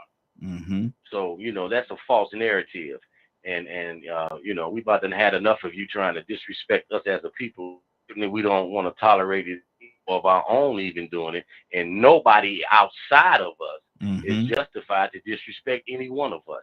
regardless of what we do, the Mm-hmm. highest or the lowest. If we want to talk about ourselves in-house, then we can do that. But the time for other folk trying to denigrate us that in amongst our ranks, man, shut your mouth. Mm-hmm. Whether they right or wrong, at this point, you don't have a right to say nothing Mm-hmm. about our condition and what we doing. We'll clean up our own house. Ain't that what you always tell us to do? Clean up Mm-hmm. our own house and get out of our house. Yeah. And Yeah. stay out of our business. Go Mm-hmm. clean up your house. Go clean up them whores and them tramps that's in your family. Hey. How about that? Mm-hmm. Go do that. Let's pull up XXX.com and let's see the pigmentation of all of them that's getting ran through like a train through a tunnel. Mm-hmm. And drinking fluids like the ocean falling off a waterfall. Let's talk about that.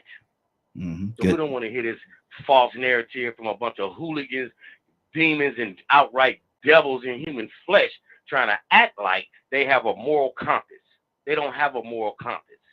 At this point, a great majority of the people that have so much to say about things like that, and the three main ones that's all over TV and everybody know their names who got so much to say, I'm trying to figure out why they ain't arrived at hell already. And remember, it's only a stopping off point for some, because it's got to be someplace worse for a whole bunch of these folks. Mm-hmm. Curtis?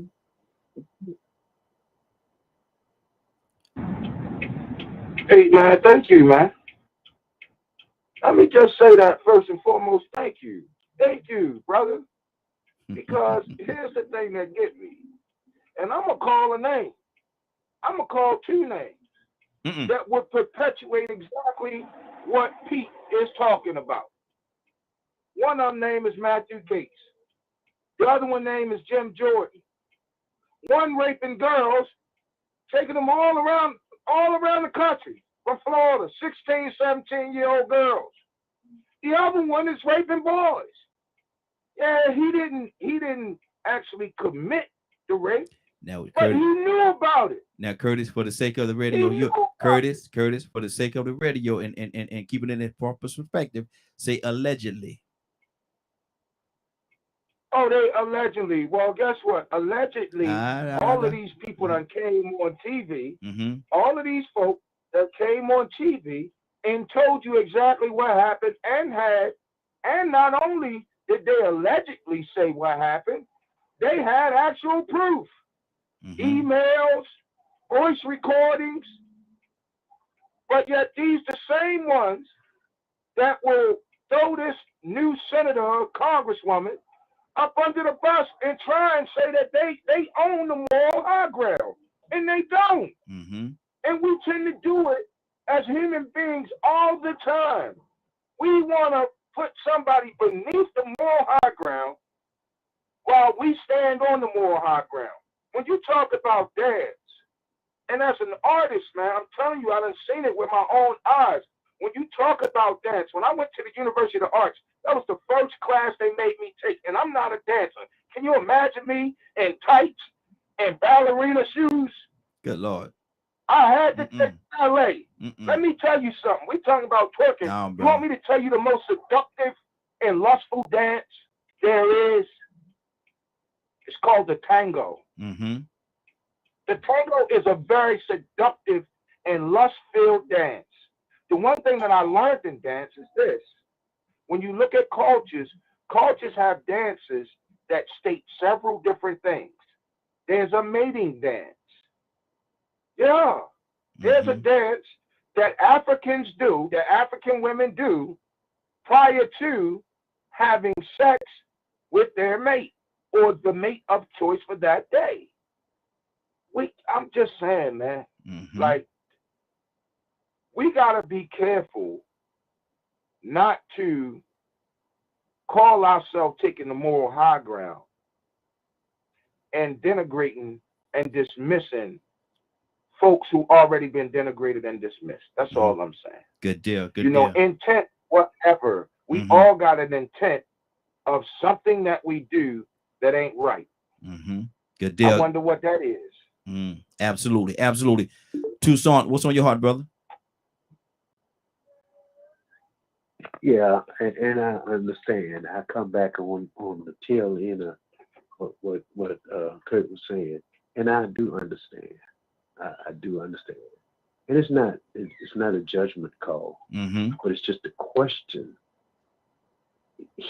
Not overseas, here, right here in this pagan country that has taught us some things that if it doesn't have a dollar value behind it, we're not interested. But when it does have a price, it doesn't make no difference what. It don't even have to look good. We pass that teaching down, an unhealthy teaching, with the exclusion of any morals or values to and this is not a bad word, but I'm gonna say it, to an ignorance, because we have a strain and a push to say we need to know who we are. Okay. And we strive to be kings and queens, but we act like peasants. Not all of us. And I'm saying, and let me continue to say what I'm saying. The bad thing about it is we strive in the most degrading way, but when it comes down to really thriving to be who we say we are, we miss the mark. So, and I'm just trying to find some hope for us all in all of this. What direction are we headed? That's the question. What are we doing? What is our purpose? Where do we make a stand so that we get the respect and honor that we so rightfully say we deserve? And that's all I'm gonna say about that. Good deal. Good deal. We got our Navy. Navy, good morning. How you doing this morning? Good morning. How y'all doing? Hey, doing good. Doing good. Navy, I need to hear from your perspective. Okay. How would you tie in? We're talking about twerking. And yeah. We're talking about twerking and African dance, traditional African dance that goes on the motherland. How would you tie them together? Can you tie them together? Are they loosely woven or tightly woven together? How would you tie it? That is not what I was expecting.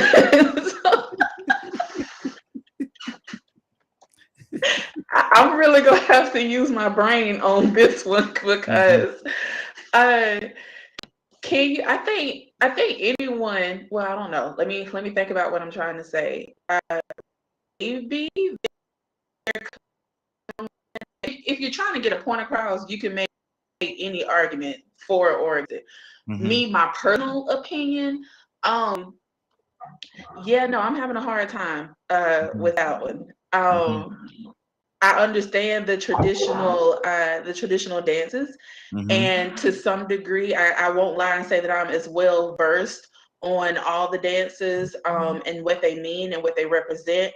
But when I'm looking at traditional African dances to represent culture and usher in certain energies, I guess, so to speak, versus being a member on the twerk team, I just can't see those two being parallel to one another. Now, has some of the traditional dance been taken and I think the gentleman before me said something to the effect of being sexualized. Absolutely. And I'm not saying that that's exactly what he said, but I'm just kind of piggybacking off the sexualization of a traditional dance as to what we see it today. So yeah, I don't see how the two are parallel, but I see how one progressive culture has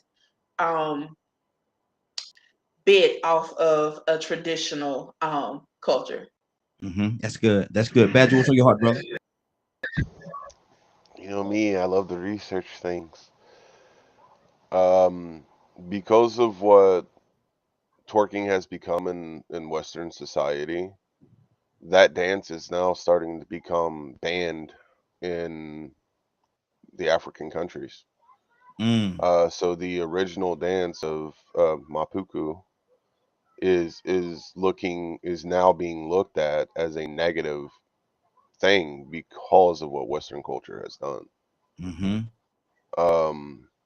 Which goes to show, like, it when you to me, because of the native culture that I honor, when I teach, when I'm doing drumming and stuff, and the boys are wanting to dance, I teach them dances, and I teach them what they mean and what the body movements mean, what they represent.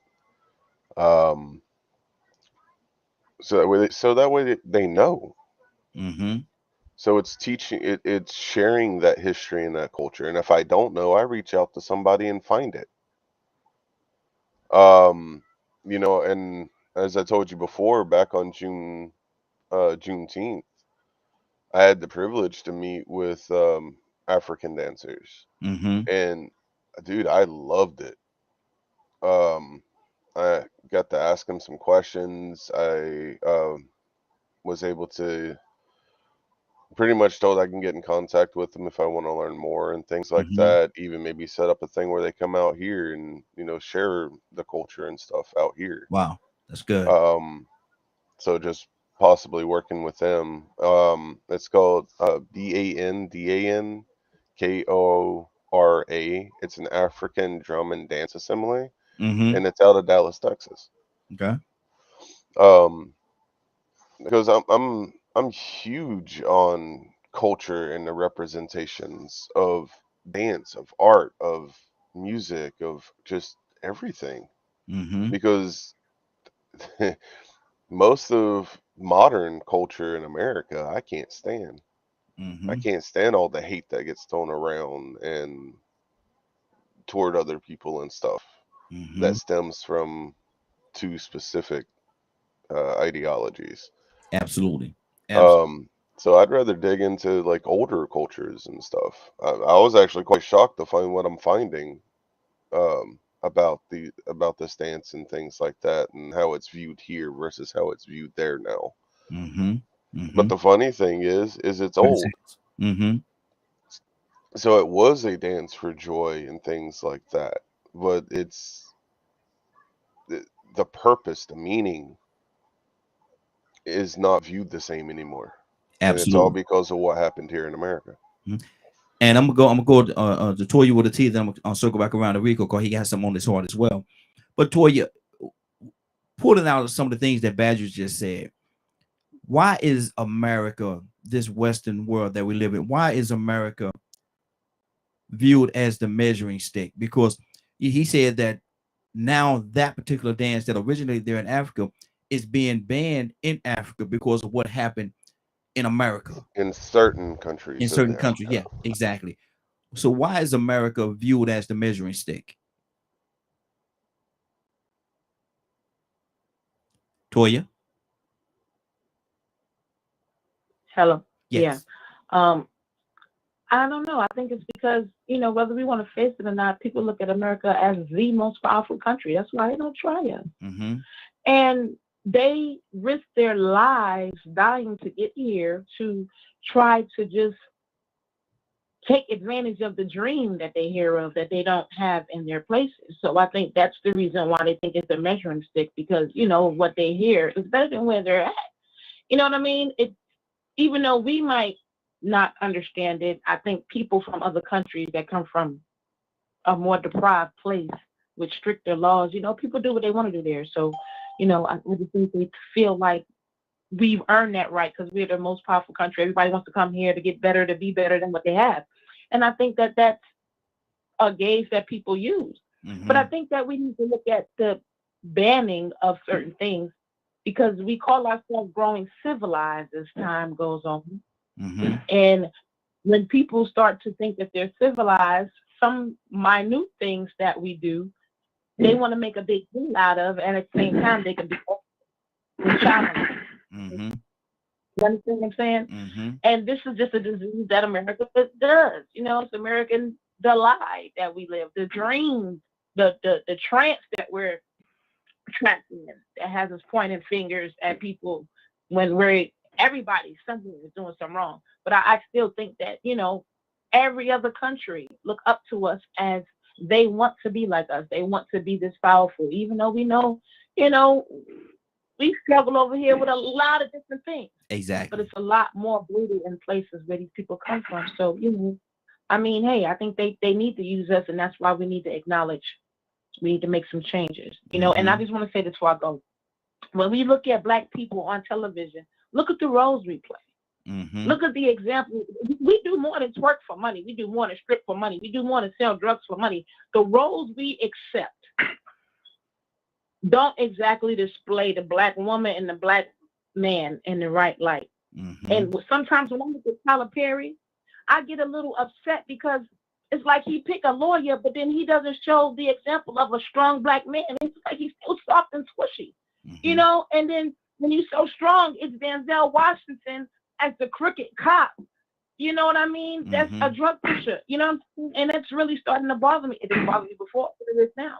So that makes me think about, this is what people in other countries have to depict of Black people. And, I just think that it's up to us to stand up and represent ourselves with everything we do. All of our choices and decisions, whether it's movies, whether it's being a drug dealer, whether it's being a stripper, whether it's being a twerker. I just think that we need to think about greatness and excellence when we make our moves. And maybe that'll change the way people look at us. Exactly. Rico, you had something on your heart, brother? Yeah, it's sort of going back to what you were saying. I don't really think it's the fact that everybody looks to America, unless the question should be that. I think the question should be, why do people with deviant behavior have so much power to exploit and pervert certain conditions? Jesse Jackson had a thing called a Rainbow Coalition one time. I was all for it. But then somebody came and adapted that rainbow stuff. I can't go back right now and say, it's the same. The swastika was actually a symbol that was meant for good. If I'm mistaken, it may have been in Africa or someplace. I'm going to have to do a little bit more research on it. It was also used in Native American cultures, and it was called the swirling logs. But see, the thing is, what does it represent now? What message does it represent now? Who took it and perverted the message? So now here it is.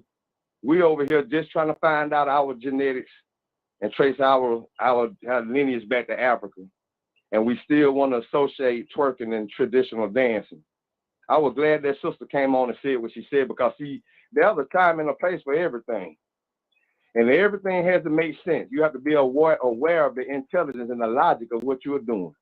And if I listen to the traditional dancing and I hear the beat of the drums and I have somebody to translate the words, they're probably going to talk about worshiping the birds and the earth and community and preserving life. And that's probably the words I'm going to hear in that traditional dancing, with all that joy and smiling we see on their face. But just as soon as we hear tip drill, them women get a different look in their eyes. And the words that come out of that song, the words that come out of WAP, the message, the lyrics, they're not the same. It's a different context. So, I hate to seem like I'm coming at my sisters because they're taking it that way. Y'all don't represent every woman. I'm talking about those women that do know what twerking does, the purpose of it, and still go back and use traditional dancing as a way to justify it, when really and truly they know they just want to get a rise out of a man. They want a man to look at this. They ain't thinking nothing about no traditional. They ain't thinking about no birds. They ain't thinking about feeding no community. They thinking about swiping a credit card between them butt cheeks. Mine big enough to swipe it between mine too. Yeah, I told you. Watch me make it clap, clap, clap, clap. Wow. Ain't that some nice African tradition? So Badger just went back and researched it, because I sound like a chauvinist, I guess. They ain't even considering banning it. They don't want nothing to do with this person thing because it's a totally different message.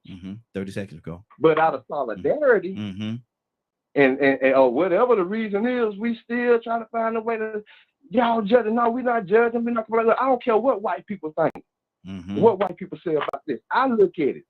And I know what it means when I see traditional people doing it in tradition and culture in Africa. And then when I see these sisters doing it, then they got their little daughters doing it to the same WAP music. 7 years old. WAP ain't saying nothing about preserving the community, family, or none of this stuff. So it's under the context and the intention and the whole picture. You just can't take out the booty rolling and the hip waving and say, well, you know what? Screw what Luke said.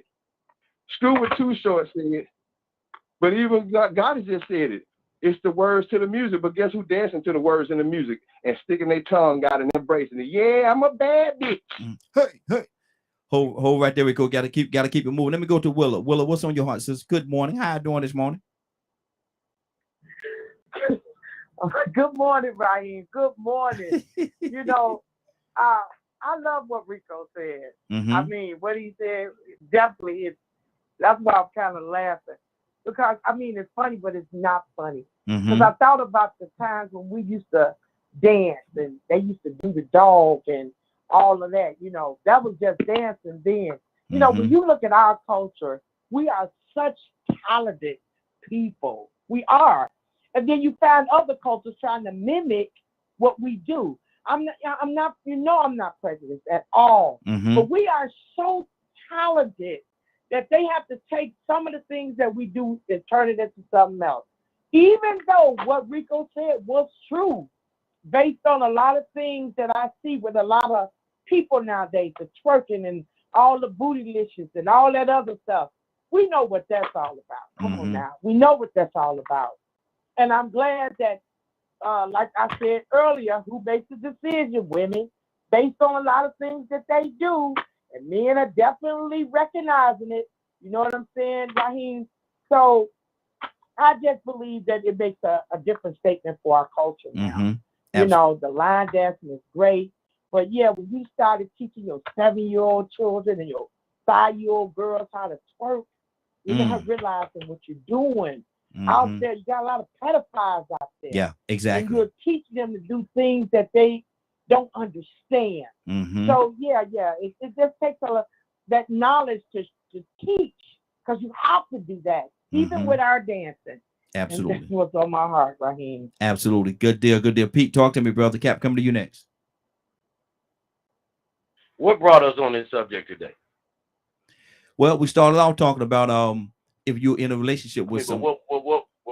Okay, but what got us on the twerking subject? It just transitioned that way.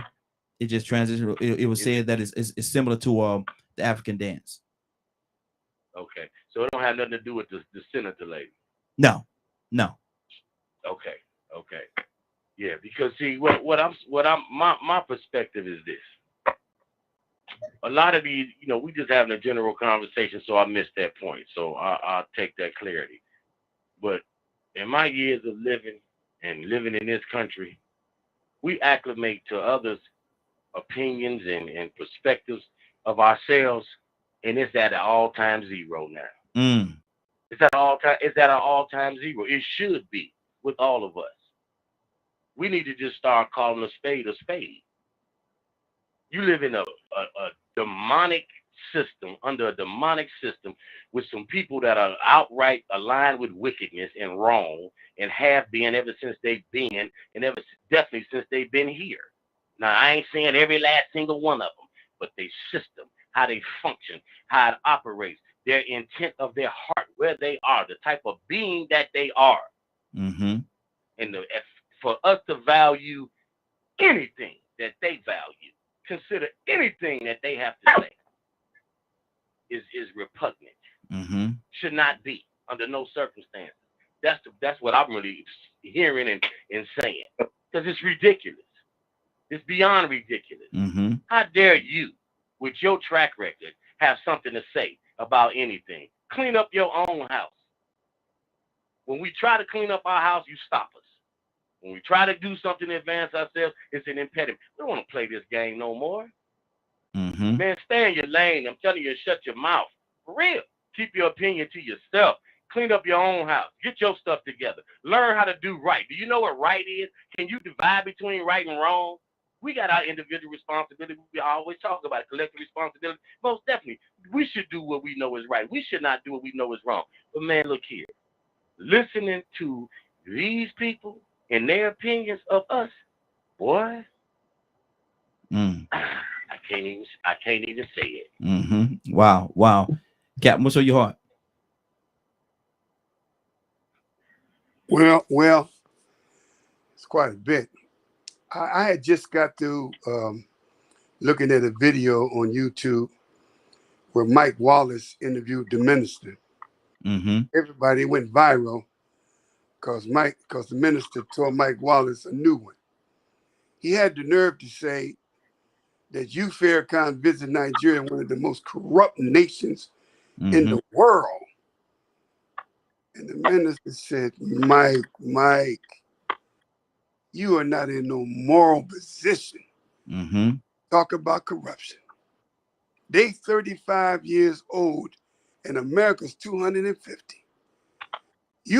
They never dropped a bomb on nobody. They didn't come and robbed and took advantage of the Native American people. How dare you become some moral authority about us? I like that because that's what we're talking about. How dare any one of them become a moral authority about our behavior? If our women twerk, okay.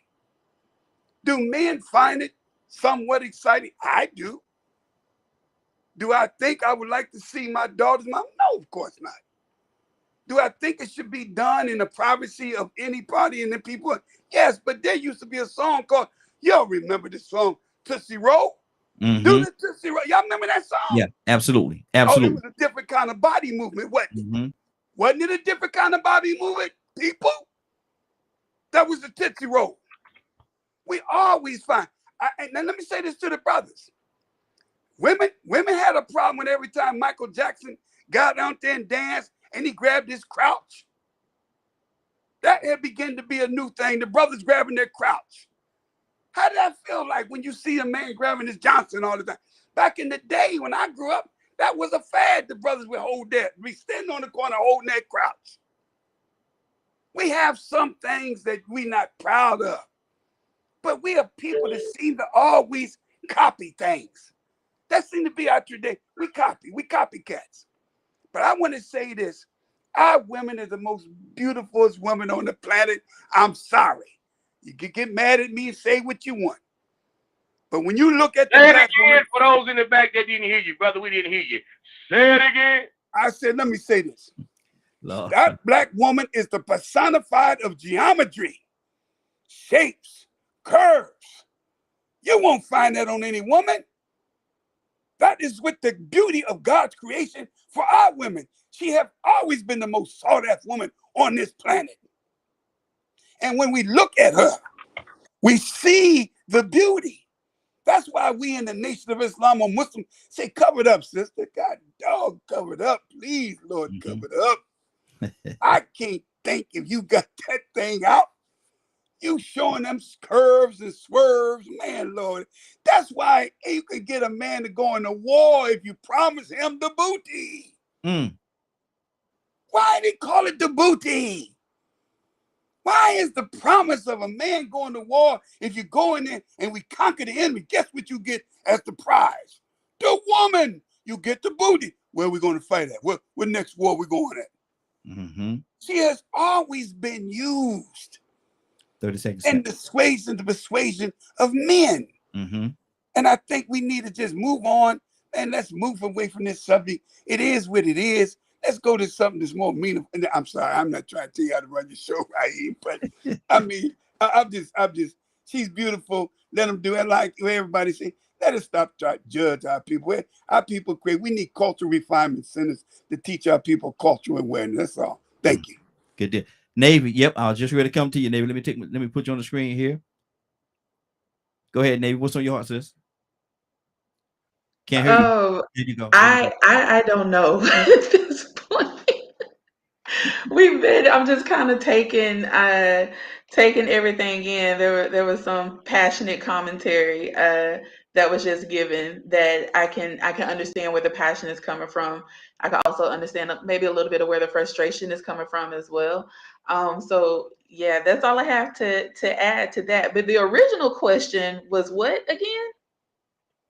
We was we was talking about the original question to where we started this morning is if you are in a committed relationship with someone, you're in a very committed relationship with someone, and you wake up the next morning, and it was geared toward the guys, but we kind of catered a little bit for the women as well, but it was as such. If you in a committed relationship with someone and you wake up the next morning, you turn on your Facebook, Twitter, TikTok or whatever, and you see a side of her that you never seen before. She's on there, she's dropping it like it's hot. She's going in, she's inviting everybody in, twerking, she's twerking. And you look at this on social media. How do you deal with that? Oh, do you continue? Okay, so that's where we started. Do you continue? Gotcha. Do you continue with the relationship? Is there a automatic hold there? What happens? What happens at that? Raheem. Yes. Right. Yes. Can you ask her that again, but put it in a situation where she got to make the decision? Because once again, you're gonna have her defending the woman point of view, and you want her to answer from a man perspective. So you need to give her a woman's perspective with a man doing something wrong, her catching her man doing something wrong. That way she can probably identify a little different. Okay, let's do this. You wake up the next morning, your significant other, the one that you're committed to, told you that I'm going out of town on a business trip. I have to go take care of some business out of town. I'll be back in a couple of days. You go on TikTok or wherever it is, and random videos just pop up, and you see a video. Some lady done posted a video in a man's men's review. Maybe the man come out and do the dance, whatever they call it, and you look, you say, hold on, that's Johnny. That is Johnny. And then your phone rang. Good morning, baby. How you doing this morning? How you doing, Johnny? And blah, blah, blah. Y'all go to y'all conversation, everything. What'd you do last night? Man, I crashed early last night. I was a little tired, so I went to bed. What do you do next? Now, you seen the video. Oh, Lord. Let me... That's a tough one, because for me, honestly, like my first thought is, I think it's fair to say every woman would say some very choice words and just call it what it is. That's tough to come back from, because there's a lot of layers of deception that's there. Because personally, I feel like the person that you presented to me versus this alternate lifestyle, you didn't give me the option to see if I could handle that side of it. You kind of kept it hold on, David. closed. But hold on. You need to understand, David. Now, what I want you to understand before we go on with this conversation, what I need, and I'm playing a role as Johnny right now. What you need to understand is, you hadn't made a car payment in 6 months. What do you think the money for your car payment? You hadn't paid a bill in well over a year, a house payment in well over a year. Right? Go ahead. So the level of security based off of you being able to provide for me. I'm gonna be honest with you, Mr. Raheem. That's a hard position for me to be. I'm not that woman, and no disrespect to anyone that is, because I wholeheartedly believe in teamwork. I wholeheartedly believe in that, but I also believe in Navy needs to have her own too in the case of situations like this. So if Navy needs to leave a situation, I could do so securely. But so it's kind of hard for me, honestly, to wrap my mind around that concept of I'm home, I'm 100% relying on you to, swing from the ceilings and go King Kong, at the paint on the weekends. So it's I don't know. That's the best answer that I have for that. It's hard for me to wrap my mind around that. But I would definitely have some choice words for Johnny. But if I am that woman that's in that position, then I feel like I can't speak on behalf of all women, but if I'm putting it in, if it's given to me in that perspective, I feel like I would have to tolerate it then. Because if you're the primary breadwinner, if you're the one that, if for whatever reason I feel like I can't financially take care of myself, then, I guess unconditional love does come with unconditional tolerance in that state.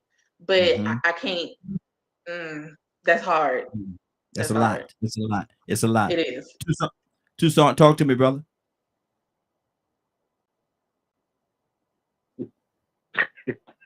I don't know.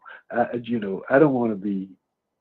It's amazing how when we give our opinion, we become judgmental. Mm-hmm. So I'm lost when we should. I don't know.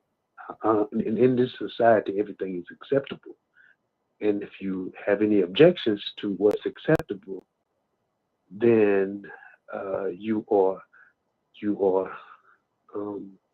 I don't know. You like go to the side somewhere because you don't belong, because you have you too uppity, or you super spiritual, or you here you go talking about what's right and wrong, how you know what's right and wrong, and who are you to tell me how to live my life, and just shut up.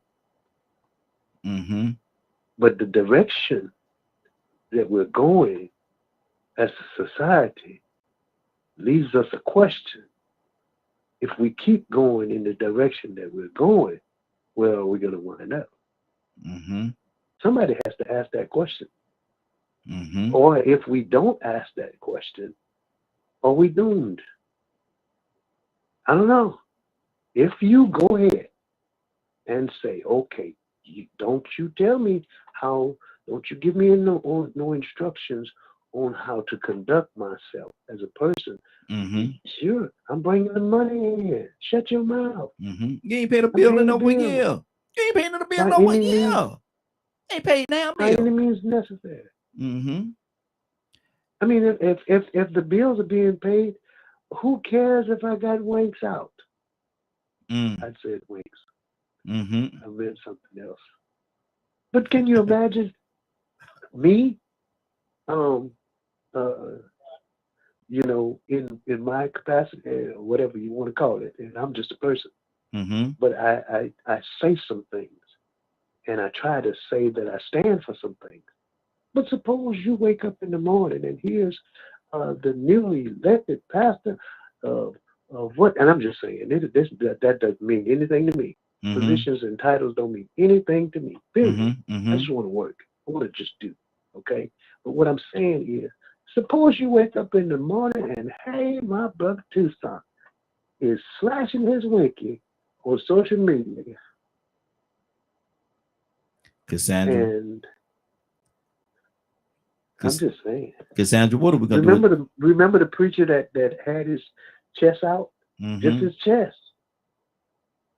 Mm. And he was showing his muscles. They were saying that's a dirty low down chain. For real. What is Cassandra? Tucson, hold on. Cassandra. Okay, I'm sorry. No, you're fine, brother. I'm just picking at you. But Cassandra, what we gonna do with your brother? I'm just saying. Cassandra, are you there? Cassandra, are you there? Yeah, wait a minute. That's a question. Before you say something, say Cassandra. So Cassandra, here's the thing. All of this, and I'm going. Don't take this, but I'm just saying. Okay, now, Cassandra, let's go out. Let's go out and have dinner, darling. Lord Jesus. You mean after I see the video? Yeah. Oh, according to how good you were in that video, yeah, I was so Badger. Shake your head, Badger. It didn't get no better. No, take it out the winky. Exactly. There, winky. Yeah, you heard what he said. I try to just veer past that, and you just brought it right back. Lord, I try no to helicopters, man. No helicopters. Exactly. But you can't help it. She said depending on how good the video was. I'm just kidding. Look, Go ahead, Cassandra. No, I think everybody. This is what I and I say this all the time. This is what I love about DKM Morning Glow, because we all have different opinions, different perspectives that we see things from, and I can agree with everyone's perspective because that's from their perspective or their opinion. Yes. And of course, I want to see everybody do right. of course, I don't want to see women denigrate themselves, but you have to be careful when you're trying to bring somebody to Christ. The way to do it is not to go at them and say, you know, you're a stripper, you need to get out of this club. But that's not how God taught me to do it. I'm sorry. And I've seen several strippers come out of that business and do other things. But that's not the way God gave it to me. If that's the way God gives it to you to handle them and, you know, condemn them, because let me tell you something. When you come at somebody about something, even your children, and you say, yeah, I don't want you hanging with Joe or Boo Boo, what happens? They're going to hang with them. They're going to go with that. That's where they're going. So the way that I've learned to deal with people that are in the entertainment industry, whatever they're doing, I treat them with respect. I let them see my example. I spend time around them. We'll go to lunch, we'll go to dinner, breakfast, whatever.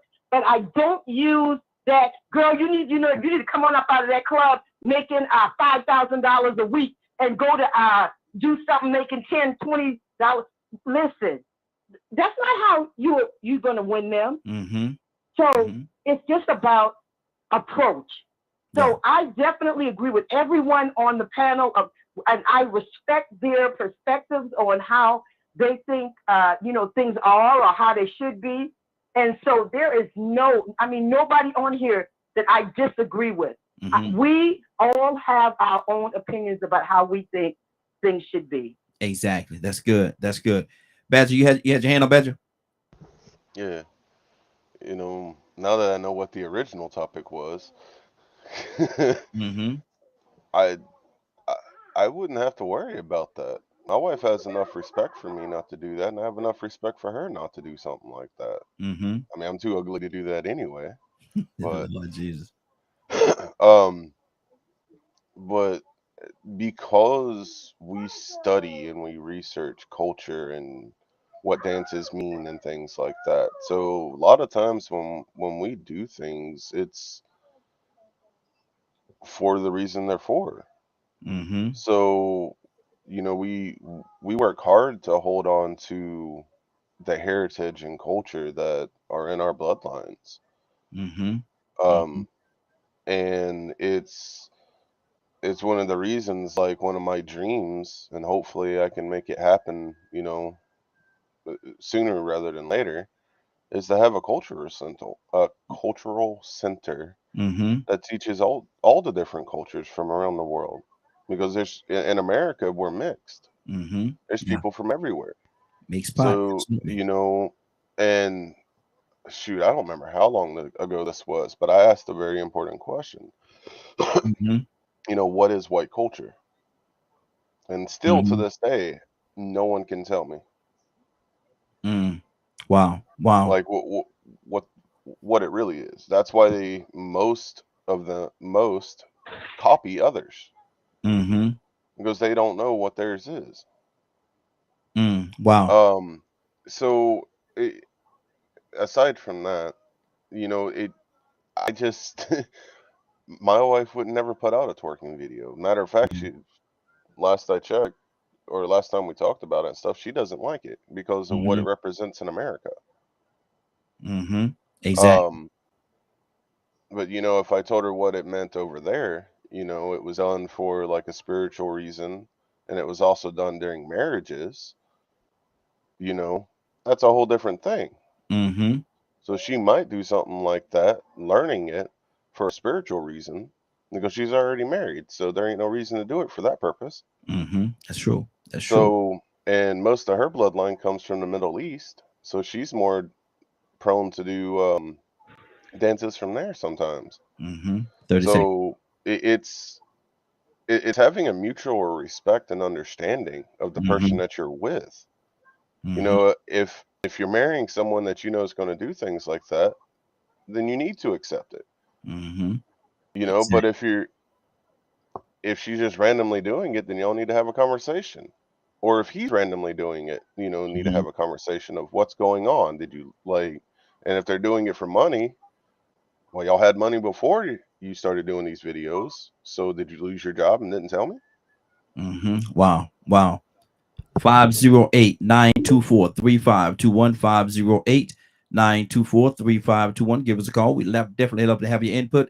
Goddess, what's going on, sis? What's on your heart?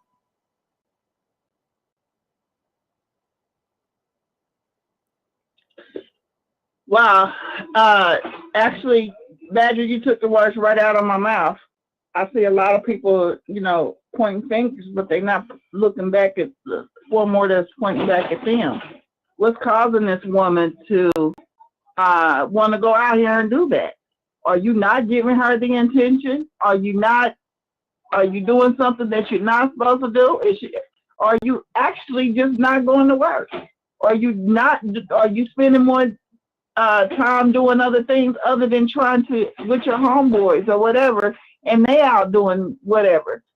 Are you not giving her the attention that she feels like she deserves? Because it sounds like it's something of that, like the Adam and Eve thing, I don't know, but that would be a major concern for me. And then also, I don't know how many people paid attention to Players Club. There's a lot of women who paid their way through college and went for dancing. And that's all they did was dance. They didn't do more than that. And they didn't dance off of negative music to that point. So I applaud those that did, because Cassandra said one thing: if I'm making $5,000 a day, what can you say to me if I'm out here doing what I'm supposed to do and handle what I'm supposed to be handling? And I'm in school, I'm doing what I'm supposed to do, but I'm making a way that I need to make and the income that I need to make in order to pay for my college or my tuition. Okay. Rico, I see you, brother. I see your response. What's on your heart? Nothing, man. Look, I'm like Captain Diz, man. I love my sisters, man. And regardless of what white people think of them, what I feel when I see them and how they make me feel means a lot. When I see how they represent themselves, it means a lot to me to see my sisters be strong and logical. And so when I asked you to ask that question, thank you, Navy, for coming in, because I've been loving everything you done had to say. Off the top of it, and I got a little extreme early. I do that sometimes, I get a little funny, but I don't want anybody to get the misperception of what my intention is. So I had Raheem to change that question for you. And I was hoping he would have did the same thing for the other sisters, because it was sort of giving a woman the situation to think what a man should feel if he saw a woman twerking. Mm-hmm. So I'm hoping now we hear this question, we can say, what if you see your significant other behaving in an unacceptable manner? That way we don't put twerking on it and we don't concentrate on twerking, because that's what happened. He just tried to give an example and we concentrated on twerking, and then we couldn't put it in the situation of a woman finding out a man's unacceptable behavior. Mm-hmm. And then in the process of it getting answered, it turned into the normal tactic. Well, why she do it? What you do? He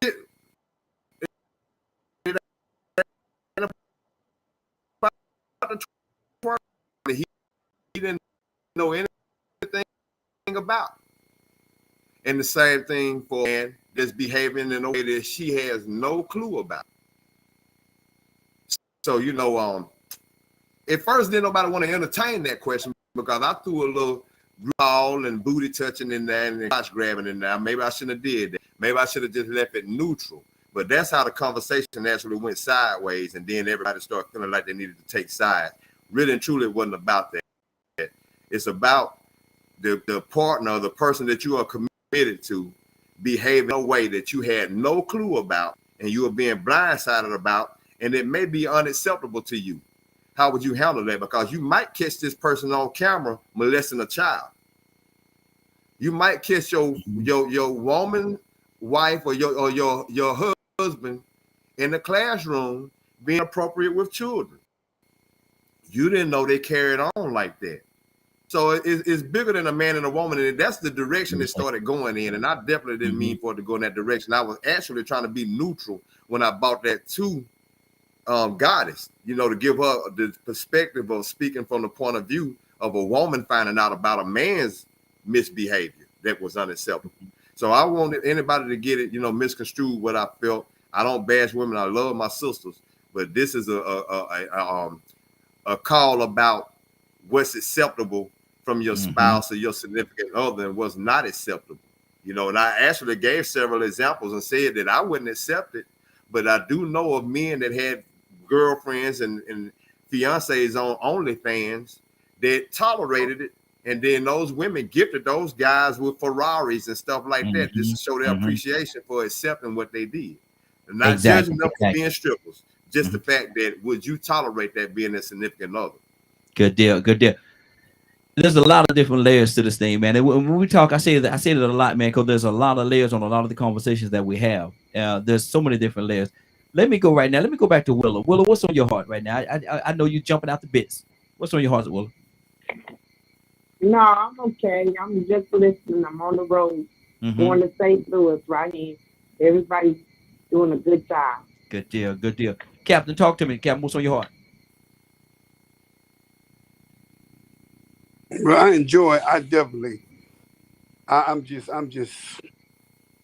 I'm showered with such beautiful words of everyone who lend to this topic. And I'm like my man Rico, man.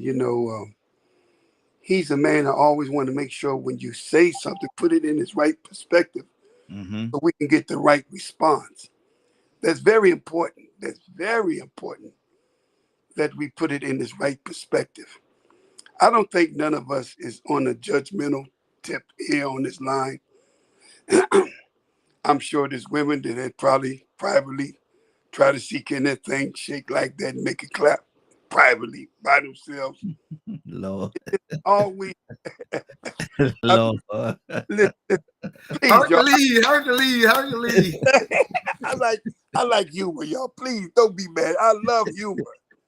But I do believe that we have a great opportunity to now know that our women or our children lack cultural refinement. If there's anything I would leave off this line, I would say, you know what? We have the responsibility to pick up the slack. And if we looking at our youth, our generation, who have no cultural refinement, then we need to open up what you call cultural refinement centers. We can come together, open up a building, and what is in the cultural refinement? In that cultural refinement center, we got the best brain of our minds who would give their talent without being charged to go in and teach our children. Women would come and teach them adequacy. Do you know a average young man don't know nothing about a table setting?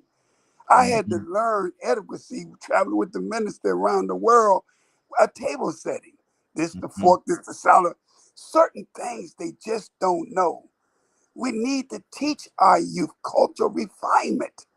Allow them to be able to have the best of our minds, train them. And I believe we have to start somewhere. We may lost this generation, but we can't lose another generation. And we have to start early. For we know in our community, we need norms. We need established rules of conduct and behavior. We need them bad. And I do believe the men is responsible to execute and enforce norms. I just believe that because of our traditional from Africa. So I just think this is with my mind at. I'm like, wow, we need cultural refinement centers. We need our people would do better if they taught better. Thank you for giving me my time. Absolutely, absolutely. Curtis, let me ask you a question. Curtis, you with us? Come on, you. Okay. Curtis, if I got say if I get 50 young men together, young men aged between say 12 and 17. Age 12 and 17. I have a stack of $50 bills and a stack of $100 bills. And I asked them men, I said, look here, I'm gonna put y'all on a line in front of a table. I want you to tie a regular tie and I want you to tie a bow tie. If you tie a regular tie, I'll give you $50. If you make a bow tie, if you tie a bow tie, I'll give you $100. How safe would my money be?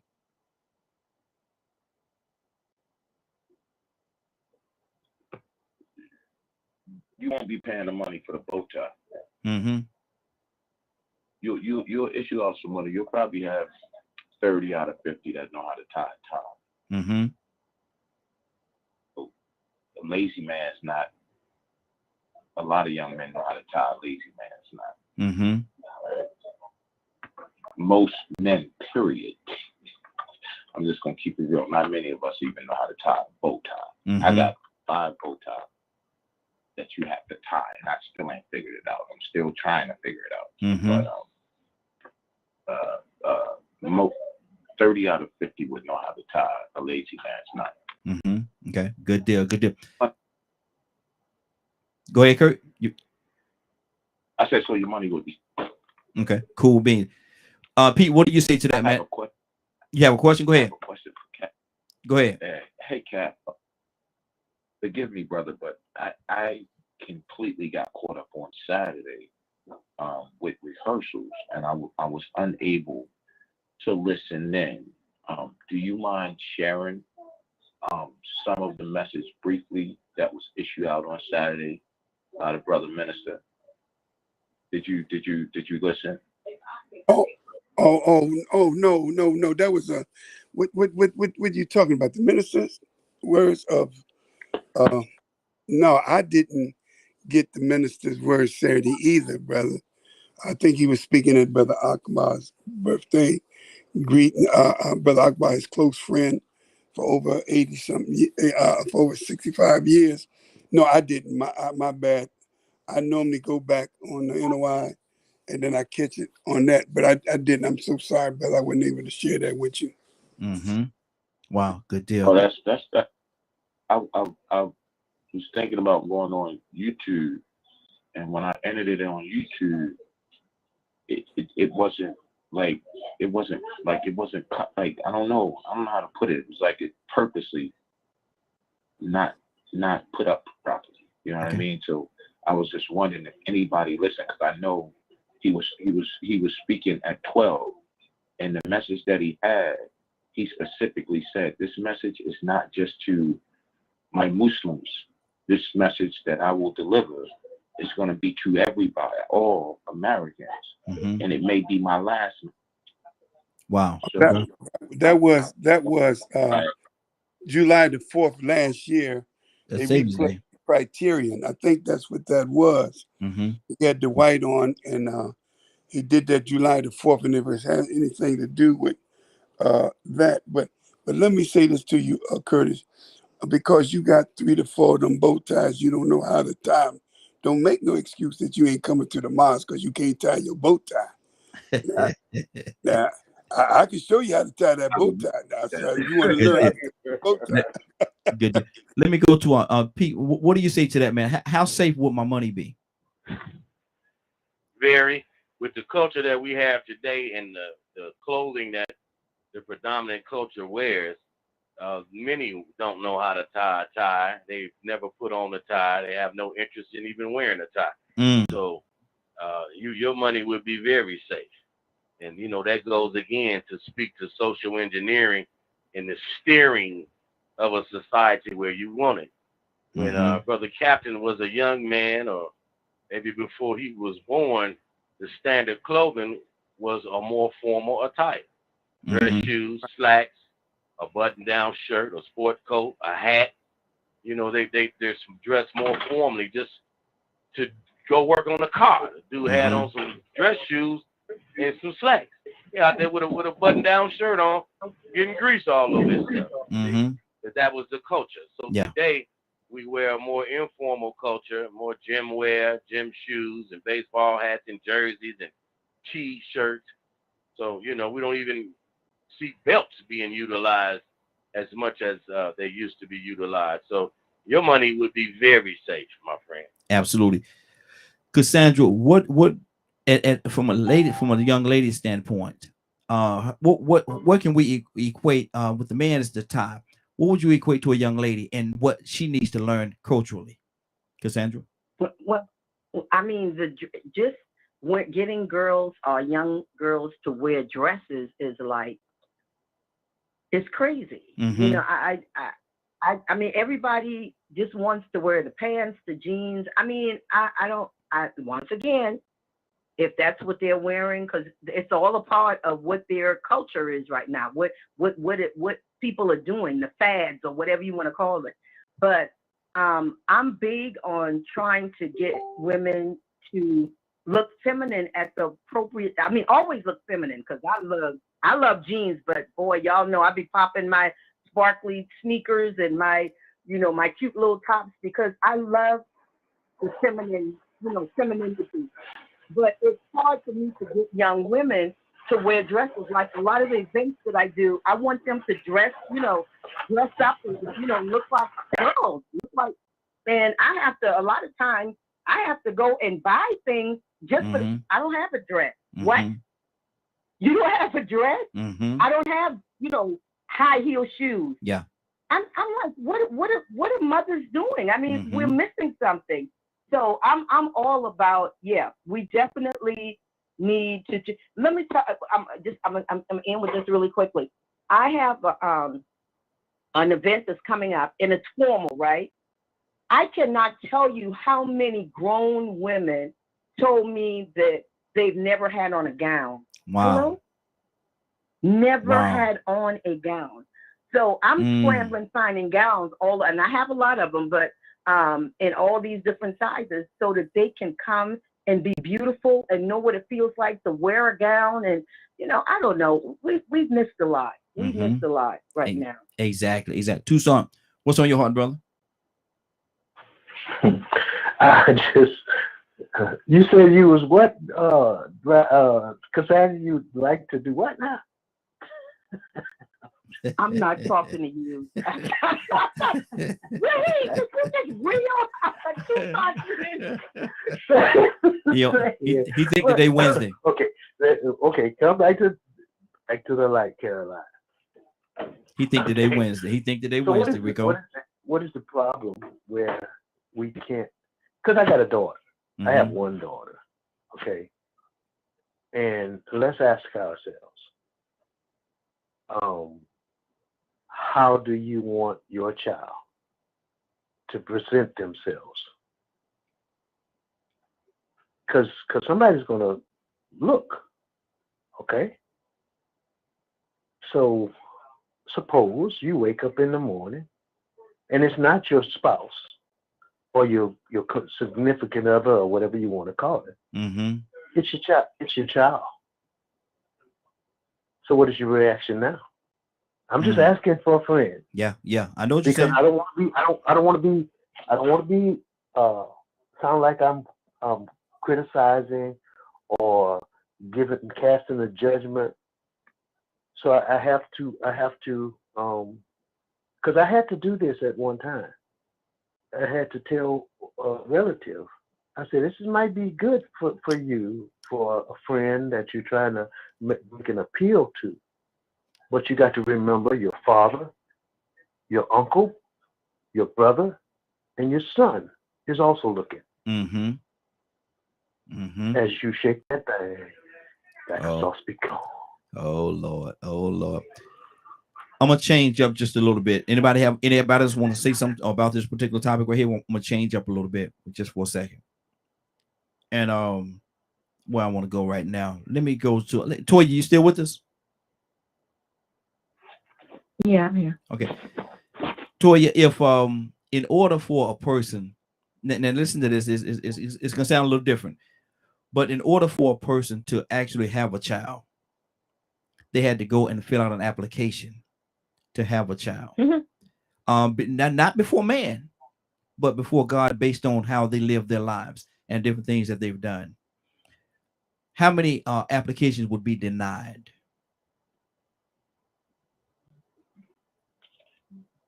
I mean, I can't put an answer on that. That sounds like only a God answer, because there's a lot of people who have been able to have children who've done horrible things to their children.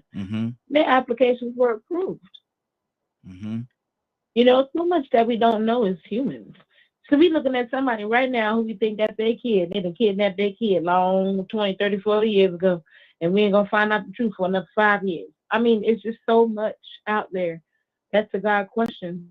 You know what I'm saying? Like I don't know how to say. Let me Well, simplify. only two would get denied. Okay, let me simplify. Just should should everybody be parents? Should everybody have kids? Should everybody have kids? Should everybody have the position or the responsibility of being a parent? I think everyone has the capability to have a parent.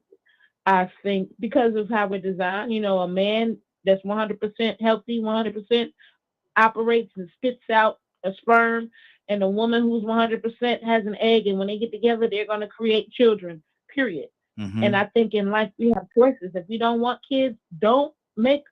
Why are you having children if you don't want kids? Why are you having children if you want them just for a check? Why are you having children? You know what I'm saying? I don't think that you should do something just because you think you should, especially having children. I don't think you should have kids if you don't want them. Talking about, oh, it's culture or it's our tradition, for example. You know what I'm saying? But are we all capable? Yeah. If a man get with a woman and we 100% healthy, you're going to make children. And if you don't want to be a parent, then we need to figure out a solution. You should not make kids if you don't want to be a parent. Absolutely, absolutely. Captain Leonard, good morning, sir. How you doing this morning? Good morning. Morning, Glow family. How are you? Hey, doing good, doing good. You been listening to us? About the last 10 minutes or so. Okay, okay. What do you think about if a person had to go before God and apply an application on their works and the qualities and different things of that nature, whether or not they can have a children or be parents? Do you think a lot of those applications would be denied? No, not at all. It'll be just like it is now. Because that's how it was created. That's how it was created. So having and making a baby is one of the easiest things, one of the most pleasurable things in the world. What about the 18 years That's afterwards? like What about the 18 years afterwards? Is that where it get complicated? No, it don't take 18 years. It can get complicated in 12 months. Week one. Don't let it go to sleep. I think it's Exactly. a serious test of discipline. What'd you say, Raheem? No, I ain't say that. I cleared my throat. Oh, but it's a serious test of discipline. You know, we would hope certain things, but I can't impose myself on other people because I support reproduction rights. Good deal. Good deal. So yeah, I think it's something that's biologically necessary, created exactly the way it is. Now, I always ask myself the question, well, Lord, what did you intend for us to do? Really? Because anybody can do it. Fools can do it. Yeah. Don't take much. You can be completely be diagnosed mentally retarded and have a baby. We're not going to use So it's something that's innate and completely natural about it. Wow. Life will find a way. Exactly. Rico, talk to me, brother. Yeah, I was headed in that same direction. You know, I mean, you know, it's natural. We actually were put here to reproduce. I mean, if it wasn't about reproduction, we wouldn't be here. But now if you had to go and change the narrative and just put a hypothetical out there of you had to go and apply to God to have children, it's possible that if that was the process, that a lot of us probably wouldn't have children. Think that'll be a comedy hour for God. He'll laugh at some of us. Why are you even here? What's wrong with you? I mean, if he was humorous like that, but I'm pretty sure he wouldn't have a problem dismissing some people if that was his process for not being prepared. You know, because you can ask the same question in another way. Do all children have good parents? Nope. Exactly. So I mean, with that being said, it's a possibility that if that was the situation that God created, and that was the process that we had to go through to be okay to reproduce, it'd probably be a lot of sterile people that wouldn't be able to reproduce until they were maybe 40 years old. I tried to go to Ibrahim, but I think Ibrahim keep jumping in and off on the phone line, so I can't go to it, brother. But if you're available, give us a call back. I want to hear your input on this thing as well. Captain, what do you say to it? Ask that question again, my dear brother. If you had to go before God in order to have children, you had to go before God and fill out an application, and you be accepted or denied. Do you think a lot of people will still have children? Well, we say Allah is the best knower. Mm-hmm. God is the best knower. You know, I can't see what God sees. He able to look down the wheels of time and see if this individual is worthy of a child. Mm-hmm. And if he rejected, it's because he see what we don't see. Mm-hmm. And I do think that, you know, that question is the one that, are we all qualified to be parents? Exactly. You know, we say all males are not men, but all men are males. Mm-hmm. Because you're a male, that don't make you a man. There was a lady that made a point that they really jumped on her on about a transgender male who became a female. And she made a statement, well, you can be a female in gender, but that don't make you a woman. Mm-hmm. Oh, wow. what did she say that for? What did she say that for? They jumped all on her on the Piers Morgan show. Mm-hmm. But she made a point. I don't care how you change your sex. Mm-hmm. That don't make you. And even though we want to see people with children, that don't make them a parent. Mm-hmm. They can have, dogs can have babies. Mm-hmm. And the male dog, he leave after he get the female dog. You ever seen a male dog hang around? No. Man, he go do his bidding, get her pregnant. He gone. Mm-hmm. Is he bad? That's a poor father? That's nature. So I think that no, there's some women, some men, some parents ain't fit to raise a cat. I really believe that. Exactly. But there are some wonderful, wonderful parents or men and women who are single that if they had the ability to have a child, they would do a wonderful job. Now, Captain, I want you to address something that's before we go on, before we end the broadcast, because I don't want, I know how the audience is. They're gonna say something to the effect, or somebody gonna say something to the effect that you're giving the man an excuse, an out, a reason not to be there, because you when you use that reference like a dog, he do what he gonna do and he going about his business. There's gonna be somebody, male or female, that's gonna come back and say you just giving a man the excuse not to be a father, not to be there for his children. Address that before we move on. Oh no, there is some dog Negroes out there. Ain't no question, there's some dogs.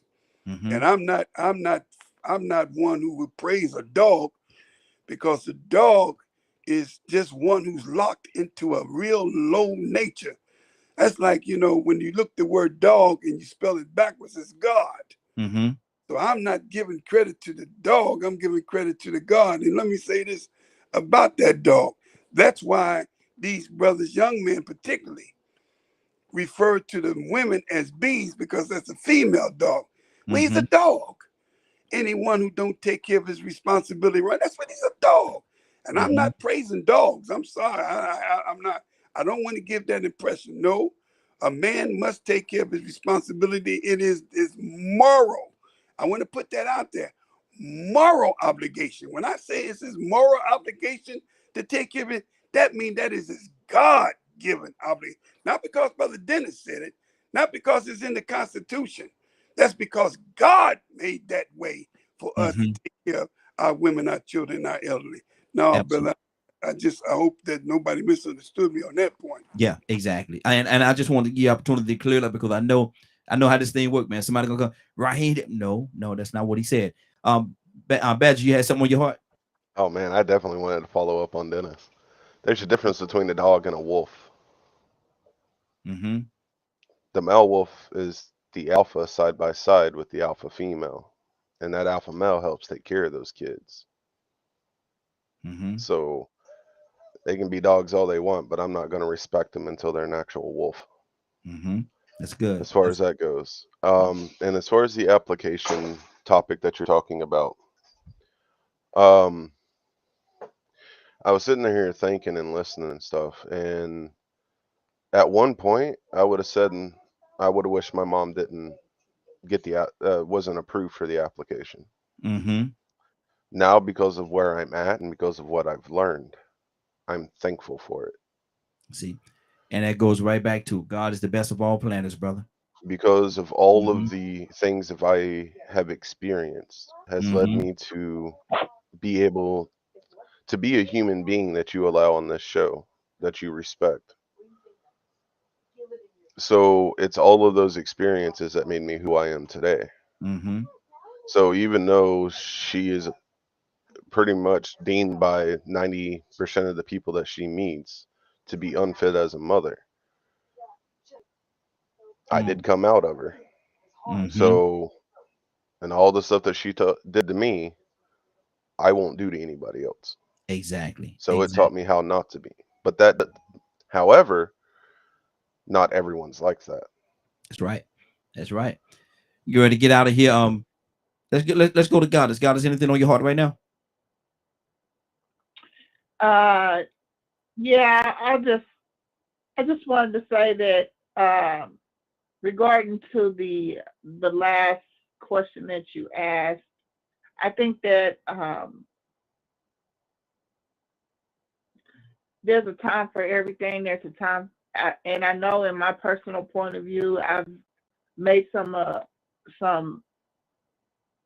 decisions that maybe I shouldn't have made. And at that time, we've had the Roe versus Wade because I wasn't ready to be a parent.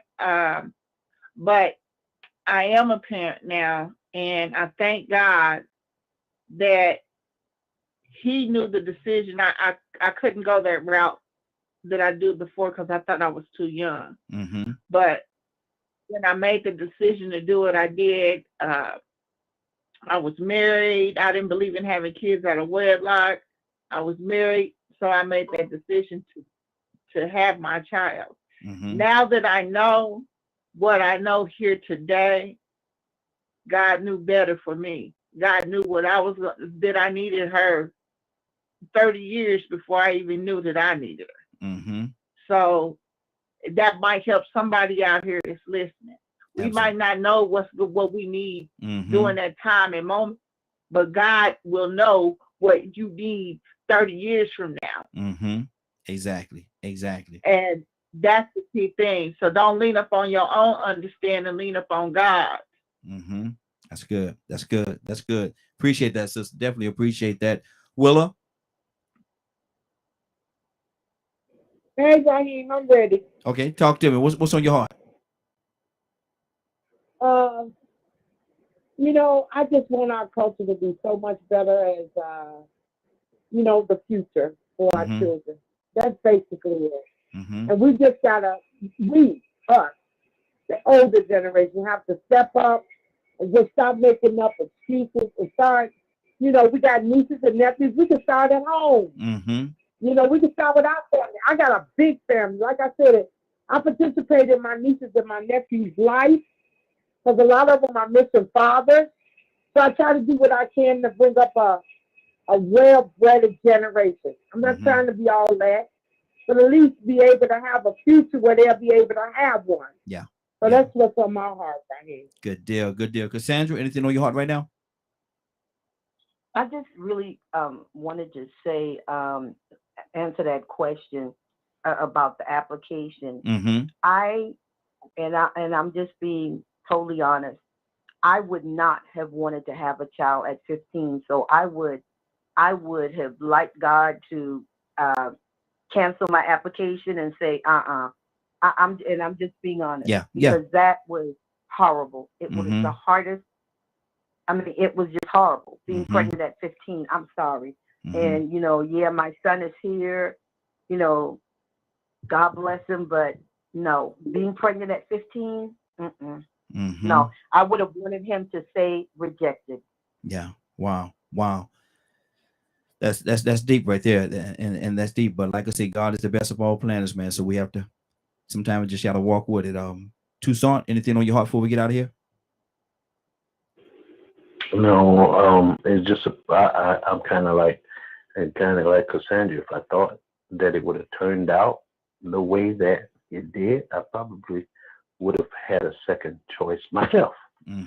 And I would have said, God, this is it's not like one thing that you want to give me. But now that I look at it, how it has turned out, sure, that's why our thoughts are not like his thoughts and ways. And he just has a way of working things out. Absolutely. Absolutely. Pete, Brother Pete. Peace and love, family. Good show.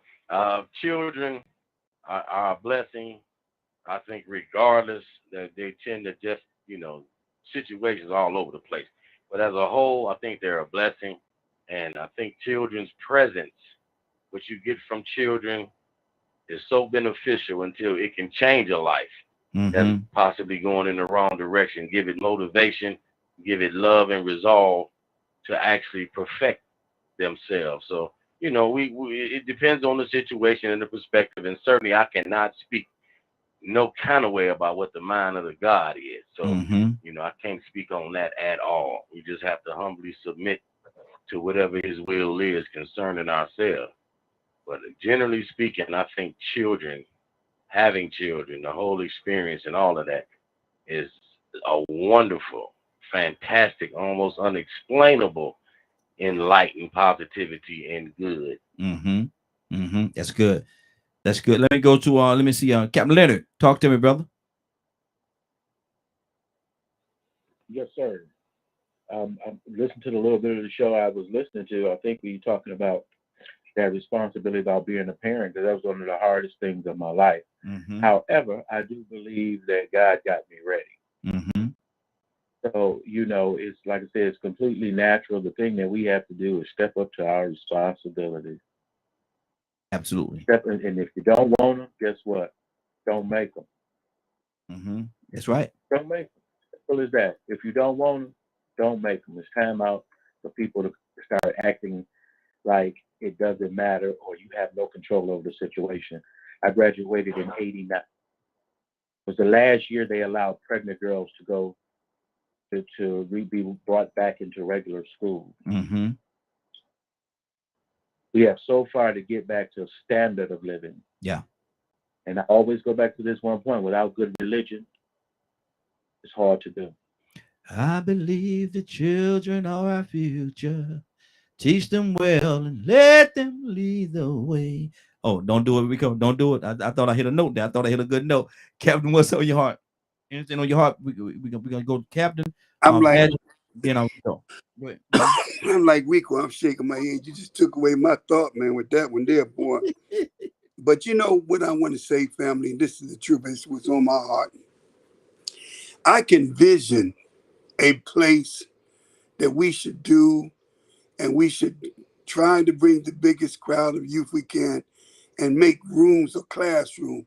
And we have Rico in the class. We have Badger have one, and have Cassandra. Everybody on here, you are, and we got to have Professor Dr. Captain Leonard, of course. He be the last classroom you send him down to. We don't, but everybody have something to offer. And I was just in my mind imagine. Hey, Captain Leonard will be in school suspension. Yeah. Well, we had to keep our eye on Leonard, run him away. We won't have nobody up in the classroom. But anyway, we need a dean of students. Now we're gonna make him dean of students. That's what we're gonna do. A dean of students. But no, I'm looking at every one of y'all, and I said to myself, we had a building, man, and we put an event together, and that whole event we would have you when you go from one class. Sister Cassandra could teach something, Brother Rico could teach something, and Brother Tucson, Tucson, man, he old school. Tucson could teach something. But I'm saying, we got the most brilliant people on this line. I'm just saying, could we one day down the road put an event together and we all make it happen and we go and promote it, and then we do what we all do, give them some cultural refinement from our perspective, or at least do a panel. I just think that was my opinion. That was what's on my heart there, brother. And I would love to make that happen. I really would, man. And I'm speaking for me. I can't speak for everybody else, but I certainly would love to make that happen, man. Bring the young people in and teach them something, pour something into them, man. And hopefully they'll take that cup and pour it onto somebody else. Badger, what's on your heart? Man, I have so much to say.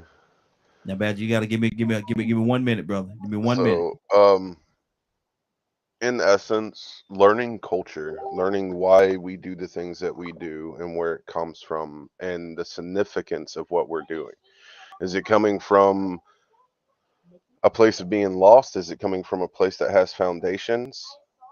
Like, there's so much in a lot of what we talk about and discuss that is tied in many different directions.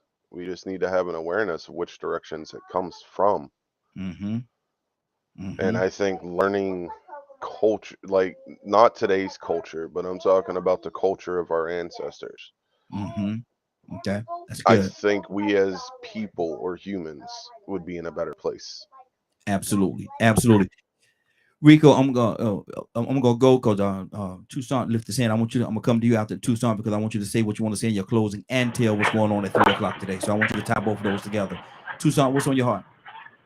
No, I'm just seconding that motion, man. I put the first couple of dollars in, and I don't just mean a couple of dollars. Yeah. To see if we could all get together and Badger, I'll go get you, or you can meet me halfway. Pick Rico on the way up. We go up there. Yes, and sir. Make it happen. I'm serious. Y'all playing, but I'm serious about that, man. I really am. I'm serious about that. Sure is. Okay. Now everybody that's serious, man, inbox me or something like that. Let me know that you want to be a part of it, man. We'll get a building. We'll get a building somewhere, man, and we'll make this thing happen. We'll definitely make it happen. If y'all serious, I'm very serious. Rico, what's on your heart? I'm down with that too, man. You know what, man? We live by some cliches that are absolutely true. She get it from her mama, and he just like his daddy. Sometimes you might not even be raised by him, but your genetics and your DNA is gonna still hold all of that information from your ancestors, especially your nearest mother and father.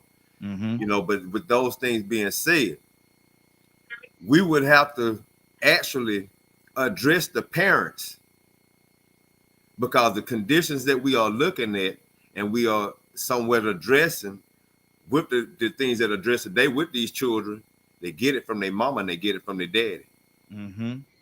So if they get it from their mama and they get it from their daddy, then that means somebody else got to be held accountable and corrected too, because they may still be enabling this behavior, this culture. They may be contributing and not understanding it because of the things that they found acceptable in the past. They may be dysfunctional, but it felt good.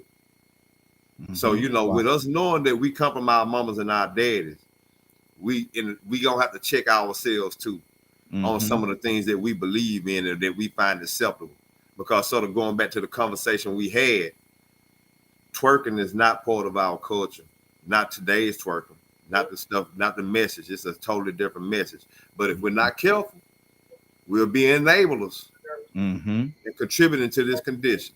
With that being said, if you missed today's broadcast and would like to see or hear the entire the rebroadcast in its entirety, you got me saying that little goofy word, man. If you would like to see or hear the rebroadcast in its entirety, you can tune in at 3 p.m. Eastern Standard Time on www.dkmmediagroup.com. Good deal. Boy, you stumbled a little bit that time. You got me with that interior mess, man. I'll be trying to make sure I get it in there, man. There you go. Hey, good deal. What Rico, what you at?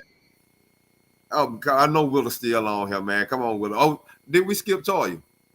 No, I told you had to hang up. Okay. Well, you know, it's Willa time. Willa, is she there though? Is Willa still there? That's what I want to know. Is Willa there? I just want to know, is Willa there? Let's go, Raheem. Let's go. You ready? Let's go. You ready? Are you ready? I've been waiting for prayer. Come on now. Willa, you know what? Let's go, Willa. Let's go. Wait a minute. She said she's going to St. Louis, so we ain't gonna get her tomorrow. I am. I'm in St. Louis right now, St. Louis, Missouri, for a church convention. Yes, I am, but I'll still be on. You think I'm gonna miss it? I'll be here with You're gonna have to start recording some for the days that you miss. We need the recordings. Exactly. Something, man. Let's go, Willa. Let's go. Amen. Let's go. Father God in heaven, Lord, we just thank and honor you this morning and glorify you in Jesus' name. Father, we thank you so much, first of all, for for your traveling grace this morning. Thank you for waking us up, giving us another day. Father, we love and honor you this morning. Touch each and every last one that's on this line. Keep allowing the Holy Spirit to dwell around us, keeping us, Lord. There's so much evil and wickedness in this world. But Father, we know you love us unconditionally. Father, we thank you, honor you, glorify you in Christ Jesus' name. Amen, amen, amen. Amen. It's been a great broadcast, man. I want to thank everybody for joining us. And more than that, I want to thank you for allowing DK, Media Group, and Associates, and the Morning Glow for being a part of your morning. It is now 10:14. You're about to exit the Morning Glow. But before you go, I want you to do me two favors, if you will. One, I want you to continue to pray for us, because we're certainly praying for each and every one of you. Number two, why this is real simple. I want you to go out there, find somebody and give them a hug, because you never know. It could be the only hug that they get, or it could very well be their last. Love you, and ain't nothing you could do about it. Have a great day and a better tomorrow. And that we shine some of this light on you from the Morning Glow. Take it out there into this wicked and cruel world that we live in, and let your light so shine. If you get an opportunity, give somebody some love. You just might find some love in return. Won't that be a beautiful thing? Have a great day. Take care of each other, and please, please, please be blessed. Love you. See you tomorrow. God say the same.